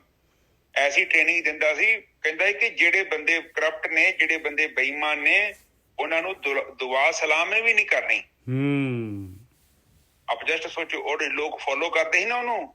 ਉਹ ਕਹਿੰਦਾ ਹੈ ਕਿ ਜਿਹੜੇ ਰਾਜਨੀਤੀ ਲੋਕ ਅਮੀਰ ਹੈਗੇ ਨੇ, ਕਰਪਟ ਹੈਗੇ ਨੇ, ਉਹਨਾਂ ਦੇ ਘਰੇ ਵੀ ਨਹੀਂ ਜਾਣਾ ਤੇ ਉਹਨਾਂ ਦੇ ਘਰ ਉਹਨਾਂ ਨੂੰ ਰਿਸਪੈਕਟ ਵੀ ਨਹੀਂ ਦੇਣੀ। ਆ ਜਸਟ ਸੋਚੋ ਕਿ ਉਹ ਬੰਦਾ ਕਿੱਡਾ ਵੱਡਾ ਦਾਰਸ਼ਨਿਕ ਤੇ ਕਿੰਨੀ ਦੁਨੀਆ ਮੰਨਦੀ ਸੀ, ਪਰ ਘਰ ਦੀ ਉਹਦੀ ਕਦਰ ਹੀ ਨਹੀਂ ਕਰਦੀ। ਇੱਥੇ ਕਬੀਰ ਸਾਹਿਬ ਜੀ ਦੀ ਮਾਂ ਦਾ ਵੀ ਜਿਹੜਾ ਰੋਲ ਸ਼ੋਅ ਕਰ ਰਹੇ ਨੇ ਕਿ ਉਹ ਕਹਿ ਰਹੀ ਆ ਕਿ ਮੇਰੇ ਮੁੰਡਿਆ ਤੂੰ ਕੰਮ ਕਰ, ਤੂੰ ਪੈਸੇ ਕਮਾ, ਵੱਧ ਪੈਸੇ ਕਮਾ। ਜੇ 5 ਰੁਪਏ ਦੀ ਚੀਜ਼ ਹੈ ਤੂੰ 20 ਰੁਪਏ ਦੀ ਵੇਚ। ਕਬੀਰ ਜੀ ਕਹਿੰਦੇ ਨੇ ਕਿ ਮੈਂ ਉਨੇ ਕਮਾਉਣੇ ਆ ਜਿੰਨਾ ਮੇਰਾ ਹੱਕ ਬਣਦਾ। ਮੈਂ ਹਲਾਲ ਖਾਵਾਂਗਾ, ਮੈਂ ਹਰਾਮ ਨਹੀਂ ਖਾਂਦਾ। ਹੁਣ ਵੇਖੀਏ ਜੇਕਰ ਸਾਡਾ ਜੀਵਨ ਹਰਾਮ ਦੇ ਉੱਪਰ ਚੱਲ ਰਿਹਾ ਤੇ ਕੀ ਅਸੀਂ ਸੋਚਦੇ ਹਾਂ ਫਿਰ ਅਸੀਂ ਤਰੱਕੀ ਕਰ ਰਹੇ ਹਾਂ? ਹੁਣ ਮੁਸਲਮਾਨ ਜਿਹੜੀ ਕੌਮ ਆ ਉਹਦੇ 'ਚ ਦੋ ਚੀਜ਼ਾਂ ਲਿਖੀਆਂ, ਇੱਕ ਹਰਾਮ ਲਿਖਿਆ, ਇੱਕ ਹਲਾਲ ਲਿਖਿਆ। ਹਲਾਲ ਦਾ ਮਤਲਬ ਲਿਖਿਆ ਕਿ ਮਿਹਨਤ ਕਰਕੇ ਖਾਣੀ। ਜਿੱਦਾਂ ਗੁਰੂ ਨਾਨਕ ਪਾਤਸ਼ਾਹ ਨੇ ਉਹ ਸਮਝਾਇਆ ਸੀ ਕਿ ਉਹ ਗਰੀਬ ਦੇ ਘਰ ਜਾ ਕੇ ਰੋਟੀ ਖਾਧੀ, ਅਮੀਰ ਦੀ ਰੋਟੀ ਨਹੀਂ ਖਾਧੀ।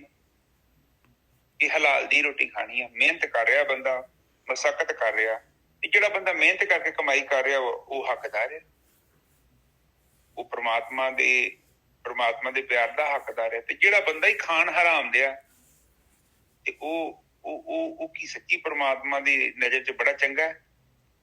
ਪਰ ਆ ਕਬੀਰ ਦੀ ਮਾਂ ਜਿਹੜੀ ਕਹਿ ਰਹੀ ਆ, ਕੰਪਲੇਂਟ ਕਰ ਰਹੀ ਹੈ ਕਬੀਰ ਸਹੀ ਨਹੀਂ ਆ, ਪਰ ਪ੍ਰਮਾਤਮਾ ਦੀ ਨਜ਼ਰ 'ਚ ਕਬੀਰ ਬਿਲਕੁਲ ਠੀਕ ਹੈ। ਹਾਂਜੀ ਨਿੱਜਰ ਸਾਹਿਬ। ਕਬੀਰ ਜੀ ਹੁਣ ਕਹਿ ਰਹੇ, ਕਬੀਰ ਜੀ ਹੁਣ ਆਪਣਾ ਪੱਖ ਦੱਸ ਰਹੇ ਆ। ਸਰਬ ਸੁਖਾਂ ਕਾ ਏਕ ਹਰ ਸੁਆਮੀ, ਸੋ ਗੁਰੇ ਨਾਮ ਦਇਓ। ਕਹਿੰਦੇ ਸਾਰੇ ਸੁੱਖ ਤਾਂ ਉਹਨਾਂ, ਸਾਰੇ ਸੁੱਖਾਂ ਦਾ ਦਾਤਾ ਤਾਂ ਉਹ ਮਾਲਕ ਪਰਮਾਤਮਾ ਹੈਗਾ ਭਾਈ। ਮੇਰੇ ਗੁਰੂ ਨੇ ਤਾਂ ਉਹਦਾ ਨਾਮ ਦਿੱਤਾ ਹੈ ਮੈਨੂੰ ਭਾਈ, ਉਹਦਾ ਧਿਆਨ ਸਿਮਰਨ ਕਰਨ ਵਾਸਤੇ ਮੇਰੇ ਗੁਰੂ ਨੇ ਕਿਹਾ ਹੈ। ਸਰਬ ਸੁਖਾਂ ਕਾ ਏਕ ਹਰ ਸੁਆਮੀ, ਸੋ ਗੁਰੇ ਨਾਮ ਦਇਓ। ਸੰਤ ਪ੍ਰਹਲਾਦ ਕੀ ਪੈਜ ਜਿਨੇ ਰਾਖੀ, ਹਰਨਾਕਸ਼ ਨਖ ਬਿਦਰਿਓ। ਕਹਿੰਦੇ ਉਸ ਮਾਲਕ ਪਰਮਾਤਮਾ ਨੇ ਸੰਤ ਪ੍ਰਹਲਾਦ ਦੀ, ਛੋਟੇ ਬੱਚੇ ਦੀ ਪੈਜ ਰੱਖੀ ਹੈ, ਹਰਨਾਕਸ਼ ਨੂੰ ਨੌਹਾਂ ਨਾਲ ਬਿਦਾਰ ਦਿੱਤਾ, ਫਾੜ ਦਿੱਤਾ। ਹਾਂਜੀ ਵੀਰ ਜੀ। ਹਾਂਜੀ ਠੀਕ ਹੈ ਜੀ। ਉਹ ਕਹਿੰਦੇ ਨੇ ਸਰਬ ਸੁਖਾਂ ਕਾ ਏਕ ਹਰ ਸੁਆਮੀ, ਸੋ ਗੁਰੂ ਨਾਮ ਦਿਓ। ਕਹਿੰਦੇ ਕਿ ਜਿਹੜੇ ਗੁਰਮੁਖਾਂ ਦੇ ਨਾਲ ਮੈਂ ਸੰਗਤ ਕਰਦਾ ਹਾਂ, ਉਹਨਾਂ ਨੇ ਮੈਨੂੰ ਕਿਹਾ ਵਾ ਕਿ ਸਾਰੇ ਸੁੱਖਾਂ ਦਾ ਜਿਹੜਾ ਮਾਲਕ ਹੈ ਉਹ ਇੱਕ ਸੁਆਮੀ ਹੈ, ਉਹ ਤੇਰੀ ਆਤਮਾ ਹੈ। ਇਹ ਭੇਦ ਮੈਨੂੰ ਉਹਨਾਂ ਦੱਸਤਾ, ਉਹਨਾਂ ਮੈਨੂੰ ਗਿਆਨ ਕਰਾਤਾ ਕਿ ਜੇਕਰ ਤੂੰ ਉਹਨੂੰ ਲੱਭ ਲੈਣਾ ਹੈ, ਜਾਂ ਤੂੰ ਉਹਨੂੰ ਹਾਸਲ ਕਰ ਲੈਣਾ, ਜਾਂ ਤੂੰ ਉਹਨੂੰ ਜਾਣ ਲੈਣਾ, ਤੇ ਸਾਰੇ ਸੁੱਖ ਜਿਹੜੇ ਸ੍ਰਿਸ਼ਟੀ ਦੇ ਹੈਗੇ ਆ ਉਹ ਤੈਨੂੰ ਪ੍ਰਾਪਤ ਹੋ ਜਾਣਗੇ। ਕਹਿਣ ਤੋਂ ਭਾਵ ਕਿ ਤੇਰੇ ਅੰਦਰ ਦੀ ਅਵਸਥਾ ਇੰਨੀ ਵਧੀਆ ਹੋ ਜਾਏਗੀ। ਹੁਣ ਅਗਲੇ ਬੰਨੇ ਕਹਿੰਦੇ ਸੰਤ ਪ੍ਰਹਲਾਦ ਕੀ ਪੈਜ ਜਿਨੇ ਰੱਖ, ਹਰਨਾਕਸ਼ ਨੱਕ ਬਦਰਿਓ। ਕਹਿੰਦੇ ਹਰਨਾਕਸ਼ ਨੂੰ ਮਾਰਤਾ ਹੀ ਉਸ ਰੂਪ ਨੇ, ਉਸੇ ਸਰਬ ਸੁੱਖਾਂ ਦੇ ਮਾਲਕ ਨੇ ਹਰਨਾਕਸ਼ ਨੂੰ ਮਾਰ ਕੇ ਤੇ ਪ੍ਰਹਲਾਦ ਨੂੰ ਬਚਾਇਆ। ਇਹ ਸੱਚ ਆ। ਜਦੋਂ ਅਸੀਂ ਪ੍ਰਮਾਤਮਾ ਦੀ ਸ਼ਰਨ 'ਚ ਜਾਂਦੇ ਹਾਂ ਤੇ ਪ੍ਰਮਾਤਮਾ ਕੀ ਕਰਦਾ ਹੈ ਕਿ ਸਾਡੀ ਰੱਖਿਆ ਵੀ ਕਰਦਾ ਹੈ, ਕਿਉਂਕਿ ਜੇ ਪ੍ਰਮਾਤਮਾ ਸਾਡੀ ਰੱਖਿਆ ਨਹੀਂ ਕਰੂਗਾ ਤੇ ਕੌਣ ਕਰੂਗਾ? ਬਾਕੀ ਜਿਹੜੇ ਸੁੱਖਾਂ ਦੀ ਗੱਲ ਕਰਦੇ ਜੋ ਨਾ, ਸੁੱਖ ਜਿਹੜੇ ਹੁੰਦੇ ਨਾ, ਸੁੱਖ ਜਿਹੜੇ ਇੰਦਰੀਆਂ ਦੇ ਸੁੱਖ ਹੁੰਦੇ ਨਾ, ਅਸਲ 'ਚ ਸੁੱਖ ਨਹੀਂ ਹੁੰਦੇ, ਇੰਦਰੀਆਂ ਦੇ ਭੋਗ ਹੁੰਦੇ। ਹੁਣ ਕਬੀਰ ਜੀ ਉਹਨਾਂ ਭੋਗਾਂ ਨੂੰ ਨਹੀਂ ਭੋਗਣਾ ਚਾਹੁੰਦੇ। ਕਬੀਰ ਜੀ ਨੇ ਜਿਹੜਾ ਨਾ ਉਹ ਭੋਗਾਂ ਤੋਂ ਉੱਪਰ ਵਾਲੀ ਅਵਸਥਾ ਨੂੰ ਦੇਖ ਲਿਆ। ਹੁਣ ਉੱਥੇ ਕੋਈ ਭੋਗ ਨਹੀਂ ਆ, ਉੱਥੇ ਕੋਈ ਰੂਪ ਨਹੀਂ ਆ, ਕੋਈ ਰੰਗ ਨਹੀਂ, ਕੋਈ ਰੇਖ ਨਹੀਂ। ਤੇ ਜਦੋਂ ਬੰਦਾ ਇਸ ਉੱਚੇ ਲੈਵਲ ਤੇ ਚੱਲ ਜਾਂਦਾ ਹੈ, ਉਹਦਾ ਜੀਵਨ ਆਪਣੇ ਆਪ ਹੀ ਉੱਚਾ ਹੋ ਜਾਂਦਾ। ਉਹਨੂੰ ਥੋੜੀ ਵੀ ਕੋਸ਼ਿਸ਼ ਕਰਨ ਦੀ ਲੋੜ ਨਹੀਂ, ਕਿਉਂਕਿ ਜਿਹੜੀ ਅੰਦਰੋਂ ਸ਼ੁੱਧੀ ਆ ਉਹਦਾ ਪ੍ਰਭਾਵ ਸਾਡੇ ਜੀਵਨ 'ਚ ਆਉਣਾ। ਹੁਣ ਕਬੀਰ ਜੀ ਦੇ ਜ਼ਿੰਦਗੀ 'ਚ ਜਿਹੜਾ ਪ੍ਰਭਾਵ ਪਾ ਰਿਹਾ ਉਹ ਕੇਵਲ ਅੰਦਰ ਦੀ ਸ਼ੁੱਧੀ ਹੋਈ ਹੈ। ਅੰਦਰ ਦੀ ਸ਼ੁੱਧੀ ਹੋਣ ਦੇ ਨਾਲ ਬਾਹਰ ਦੀ ਜਿਹੜੀ ਮਲੀਨਤਾ ਆਪਣੇ ਆਪ ਹੀ ਦੂਰ ਹੋ ਜਾਣੀ। ਹਾਂਜੀ ਪਰਮਜੀਤ ਜੀ ਆਪਣਾ ਕੈਮਰਾ ਤੇ ਮਾਈਕ ਬੰਦ ਕਰ ਦਿਓ। ਪਰਮਜੀਤ 84 ਕਰਕੇ ਦੇਵ ਪਿਤਰ ਕੀ ਛੋਡੀ, ਗੁਰ ਕੋ ਸ਼ਬਦ ਲਿਓ। ਹਾਂ ਕਬੀਰ ਜੀ ਦੱਸ ਰਹੇ ਭਾਈ, ਕਹਿੰਦੇ ਘਰ ਦੇ ਵਿੱਚ ਜਿਹੜੇ ਦੇਵਤੇ ਦੂਪਤੇ ਪਿੱਤਰ ਪੁੱਤਰ ਜਿਹੜੇ ਸੀਗੇ, ਜੋ ਪਿੱਤਰ ਕਰਦੇ ਸੀਗੇ, ਕਹਿੰਦੇ ਸਾਰਾ ਮੈਂ ਟ੍ਰੈਡੀਸ਼ਨਲ ਜਿਹੜਾ ਹੈਗਾ ਕੰਮ ਕਾਜ ਛੱਡ ਦਿੱਤਾ। ਜੋ ਵੀ ਭਗਤੀ ਕਰਦੇ ਸੀ, ਜਿਸ ਤਰ੍ਹਾਂ ਵੀ ਕਰਦੇ ਸੀਗੇ, ਜਿਹੜੇ ਦੇਵਤਿਆਂ ਨੂੰ ਪੂਜਦੇ ਸੀਗੇ, ਕਹਿੰਦੇ ਉਹ ਸਾਰੇ ਛੱਡ ਦਿੱਤੇ। ਕਰਕੇ ਦੇਵ ਪਿੱਤਰ ਕੀ ਛੋਡੀ, ਗੁਰ ਕੋ ਸ਼ਬਦ ਲਿਓ। ਕਹਿੰਦੇ ਮੈਂ ਤਾਂ ਗੁਰੂ ਦਾ ਸ਼ਬਦ ਲੈ ਲਿਆ ਭਾਈ। ਕਹਿਤ ਕਬੀਰ ਸਗਲ ਪਾਪ ਖੰਡਨ, ਸੰਤੈ ਲੈ ਉਧਰਿਓ। ਕਹਿੰਦੇ ਸਾਰੇ ਪਾਪਾਂ ਨੂੰ ਦੂਰ ਕਰਨ ਵਾਲਾ ਆਹ ਸੀਗਾ ਭਾਈ। ਪਿਛਲੇ ਉਹਦੇ ਵਿੱਚ ਦੱਸਿਆ ਸੀ ਉਹਨਾਂ ਨੇ ਕਿ ਵਿਖੇ ਵਿਖੇ ਕੀ ਬਾਸਨਾ ਤਜੀ ਨਾ ਜਾਈ। ਇੱਥੇ ਹੁਣ ਦੱਸ ਰਹੇ ਭਾਈ, ਕਹਿੰਦੇ ਸਾਰੀਆਂ ਬਾਸਨਾਵਾਂ, ਸਾਰੇ ਪਾਪ, ਕਹਿਤ ਕਬੀਰ ਸਗਲ ਪਾਪ ਖੰਡਨ, ਸੰਤੈ ਲੈ ਉਧਰਿਓ। ਕਹਿੰਦੇ ਸਾਧ ਸੰਗਤ ਦੇ ਵਿੱਚ ਜਿਹੜਾ ਹੈਗਾ ਇਹ ਸੰਸਾਰ ਸਮੁੰਦਰ ਤੋਂ ਪਾਰ ਲੰਘਾ ਦਿੱਤਾ। ਸਾਰੇ ਪਾਪ ਖੰਡਨ ਕਰਨ ਵਾਲਾ ਉਹ ਮਾਲਕ ਪਰਮਾਤਮਾ, ਉਹਦੀ ਭਗਤੀ, ਗੁਰੂ ਦਾ ਸ਼ਬਦ, ਧਿਆਨ ਸਿਮਰਨ, ਇਹ ਸਾਰੇ ਪਾਪਾਂ ਤੋਂ ਪਾਰ ਲੰਘਾਉਣ ਵਾਲਾ ਹੈ। ਹਾਂਜੀ ਵੀਰ ਜੀ। ਹਾਂਜੀ ਠੀਕ ਹੈ ਜੀ। ਘਰ ਹਾਂਜੀ ਨਿਜੇ ਸਾਹਿਬ ਫਿਰ ਤੁਕ ਥੋੜੀ ਸਰਲ ਕਰ ਦਿਓ। ਕਰਕੇ ਦੇਵ, ਜਿਹੜੇ ਘਰ ਦੇ ਵਿੱਚ ਕਹਿੰਦੇ ਦੇਵੀ ਦੇਵਤਾ ਜੋ ਵੀ ਭਗਤੀ ਕਰਦੇ ਸੀ ਘਰ ਦੇ ਵਿੱਚ, ਜੋ ਵੀ ਜਿਸ ਤਰੀਕੇ ਨਾਲ ਸਾਰੇ ਭਗਤੀ ਤਾਂ ਸਾਰੇ ਕਰਦੇ ਹੀ ਆ, ਭਾਵੇਂ ਕੋਈ ਜਿਹੜਾ ਮੁਸਲਮਾਨ ਹੈ, ਹਿੰਦੂ ਆ, ਭਾਵੇਂ ਅਮੀਰ ਆ, ਗਰੀਬ ਆ, ਕੋਈ ਨਾ ਕੋਈ ਟਰੈਡੀਸ਼ਨਲ ਉਹਨਾਂ ਦਾ ਹੁੰਦਾ ਭਗਤੀ ਕਰਨ ਦਾ, ਜਿਹੜਾ ਜੋ ਕਰਮ ਕਾਂਡ ਜਿਸ ਤਰ੍ਹਾਂ ਕਰਦੇ ਸੀ। ਆਹ ਕੌਣ ਹੈ ਜੀ? ਕਰਕੇ ਦੇਵ ਮੇਰੇ ਤੋਂ ਆ ਜਾਏਗੀ ਗਲਤੀ। ਨਹੀਂ ਕੋਈ ਨਹੀਂ। ਕਰਕੇ ਦੇਵ ਪਿੱਤਰ ਕੀ ਛੋੜੀ ਗੁਰ ਕੋ ਸ਼ਬਦ ਲਿਓ, ਕਹਿੰਦੇ ਗੁਰੂ ਦਾ ਸ਼ਬਦ ਲੈ ਲਿਆ ਜੀ।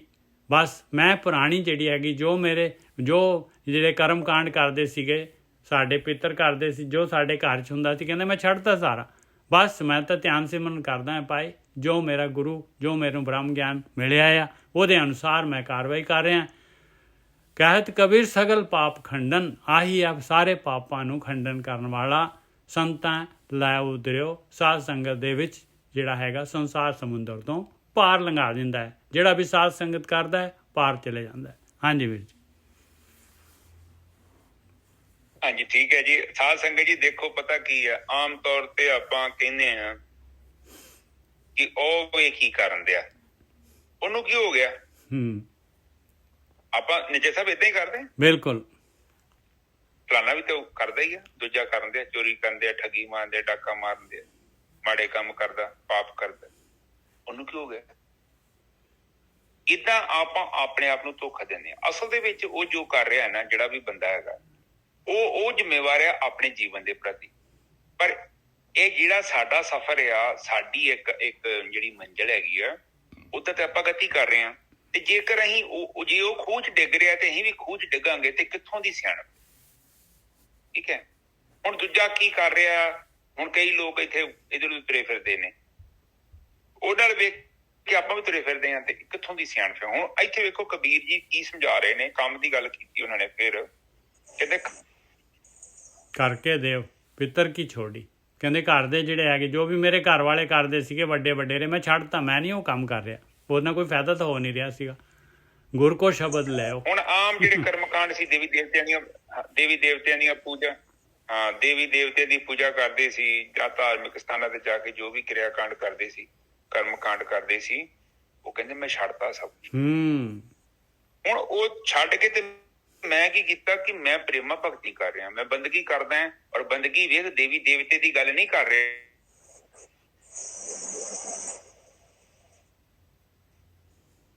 ਤੇ ਇਸ ਚੀਜ਼ ਨੂੰ ਆਪਾਂ ਸਮਝਣਾ ਹੈ। ਹਾਂਜੀ ਠੀਕ ਹੈ ਨਿਜੇ ਸਾਹਿਬ, ਅੱਗੇ ਤੋਂ ਬੋਲੋ। ਤੁਹਾਡੀ ਆਵਾਜ਼ ਬੰਦ ਹੋ ਗਈ ਸੀ ਗੁਰਕੀ ਸਾਹਿਬ, ਇੱਕ ਆਖਰੀ ਲਾਈਨ ਦੁਬਾਰਾ ਬੋਲ ਦਿਓ।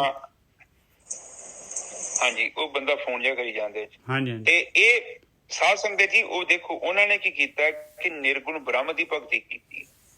ਆਹ ਜਿਹੜੀ ਘਰ ਕੇ ਦੇਵ ਮਤਲਬ ਜਿਹੜੇ ਘਰੇ ਮੂਰਤੀਆਂ ਰੱਖੀਆਂ ਨਹੀਂ ਹੁੰਦੀਆਂ ਘਰਾਂ ਦੇ ਅੰਦਰ, ਦੇਵੀ ਦੇਵਤਿਆਂ ਦੀਆਂ ਜਿਹੜੀ ਪੂਜਾ ਕਰਦੇ ਨੇ ਲੋਕ, ਵੇਖੋ ਸਾਰਾ ਦਿਨ 3-3 ਘੰਟੇ 2-2 ਘੰਟੇ ਕਈ ਪੂਜਾ ਹੀ ਕਰੀ ਜਾਂਦੇ ਆ। ਉਹਨੂੰ ਚੁੰਨੀ ਚੜਾ ਦਿੰਦੇ ਨੇ, ਪਤਾ ਨੀ ਉਹਨੂੰ ਮੇਕਅਪ ਕਰੀ ਜਾਂਦੇ ਨੇ, ਸ਼ਿੰਗਾਰ ਕਰੀ ਜਾਂਦੇ ਨੇ, ਉੱਤੇ ਸੋਹਣਾ ਪਾਈ ਜਾਂਦੇ ਨੇ। ਉਹ ਜੇ ਸਾਡੇ ਵੀ ਇਹ ਵੀ ਕੁਝ ਇਹੋ ਕਰੀ ਜਾਂਦੇ ਆ, ਉਹ ਵੀ ਸ਼ਿੰਗਾਰ ਹੀ ਆ। ਅਸਲ ਦੇ ਵਿੱਚ ਆਪਾਂ ਨੇ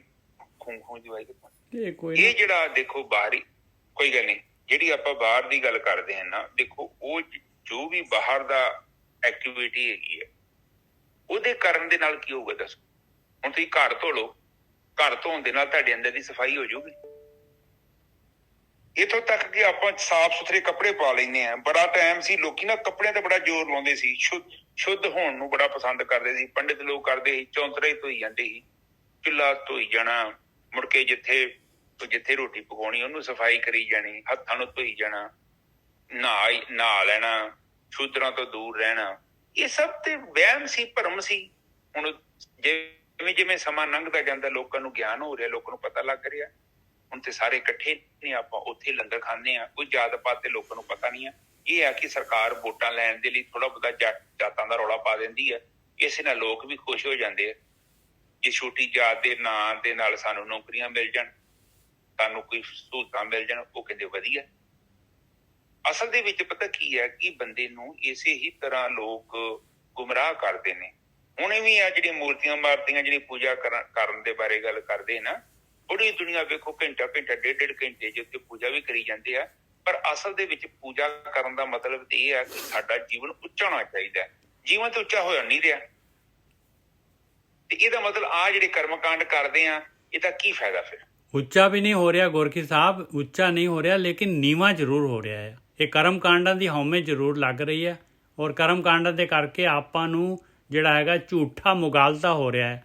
ਮੈਂ ਭਗਤੀ ਕਰ ਰਿਹਾ ਹਾਂ, ਮੈਂ ਤਾਂ ਬਿਲਕੁਲ ਜਿਹੜਾ ਹੈਗਾ ਹੁਣ ਸਵਰਗ 'ਚ ਹੀ ਜਾਊਂਗਾ, ਬਸ ਆਹ ਮੁਗਾਲਤਾ ਜ਼ਰੂਰ ਹੋ ਜਾਣਾ ਹੈ।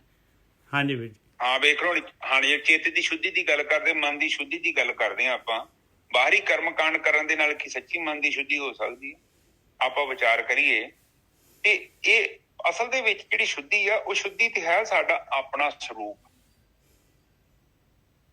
ਇਹ ਜਿਹੜਾ ਬਾਹਰੀ ਕਰਮ ਕਾਂਡ ਹੈ ਨਾ, ਦੇਖ ਇੱਕ ਲੈਵਲ ਤੇ ਠੀਕ ਹੈ, ਸ਼ੁਰੂ ਚ ਕੋਈ ਪ੍ਰੋਬਲਮ ਨਹੀਂ ਹੈ, ਊੜਾ ਊਠ ਐੜਾ ਅੰਬ ਕੋਈ ਗੱਲ ਨਹੀਂ ਸ਼ੁਰੂ ਚ। ਪਰ ਜੇ ਆਪਾਂ ਸੋਚੀਏ ਕਿ ਜ਼ਿੰਦਗੀ ਭਰ ਹੀ ਆਪਾਂ ਊੜਾ ਊਠ ਤੇ ਐੜਾ ਅੰਬ ਕਰਾਂਗੇ ਤੇ ਬੜੀ ਵਧੀਆ ਗੱਲ ਹੈ, ਇਹ ਕੋਈ ਚੰਗੀ ਗੱਲ।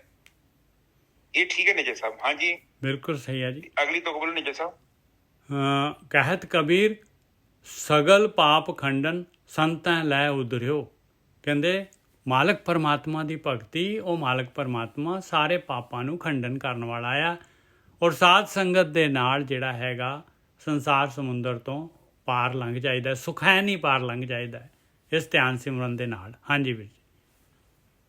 ਠੀਕ ਹੈ ਜੀ। ਕਹਿੰਦੇ ਆ ਕਿ ਪਰਮਾਤਮਾ ਦਾ ਨਾਮ ਜਿਹੜਾ ਹੈ ਬੜੀ ਪਾਵਰਫੁਲ ਸ਼ਕਤੀ ਹੈ, ਤੇ ਉਹ ਜਦੋਂ ਆਪਾਂ ਉਹਦੀ ਬੰਦਗੀ ਕਰਦੇ ਆ, ਉਹਦਾ ਧਿਆਨ ਕਰਦੇ ਆ, ਉਹਦਾ ਸਿਮਰਨ ਕਰਦੇ ਆ, ਧਿਆਨ ਦਾ ਮਤਲਬ ਹੀ ਪਰਮਾਤਮਾ ਦੀ ਬੰਦਗੀ ਕਰਨਾ, ਉਹਦੇ ਵਿੱਚ ਆਪਣੀ ਸੁਰਤੀ ਨੂੰ ਲੈ ਕੇ ਜਾਣਾ। ਜਿਹੜਾ ਧਿਆਨ ਹੈ ਨਾ ਸਾਡਾ ਖਿੜਿਆ ਹੋਇਆ ਹੈ, ਜਿੱਦਾਂ ਇੱਕ ਹੀ ਟਾਈਮ ਤੇ ਆਪਾਂ ਕਾਫੀ ਚੀਜ਼ਾਂ ਵੇਖ ਰਹੇ ਹਾਂ, ਇਸ ਕਰਕੇ ਸਾਡੀ ਸ਼ਕਤੀ ਬਹੁਤ ਫੈਲ ਗਈ ਹੈ।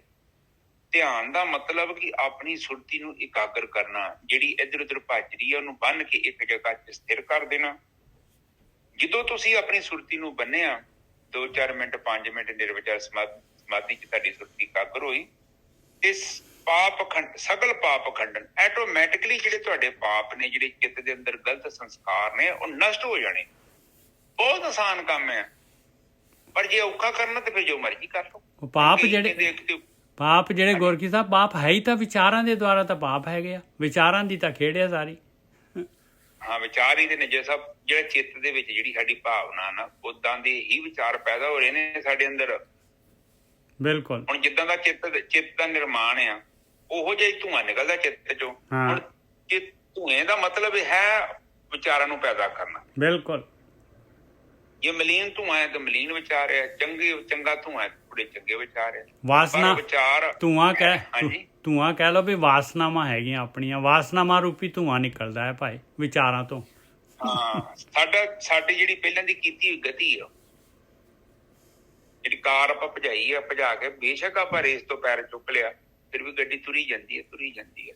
ਧਿਆਨ ਸਿਮਰਨ ਦਾ ਮਤਲਬ ਇਹੋ ਹੀ ਹੈ ਕਿ ਪਰਮਾਤਮਾ ਦੀ ਬੰਦਗੀ ਕਰਕੇ ਉਹ ਜਿਹੜੀ ਗੱਡੀ ਚੱਲ ਰਹੀ ਉਹਨੂੰ ਬੰਦ ਕਰ ਦੇਣਾ।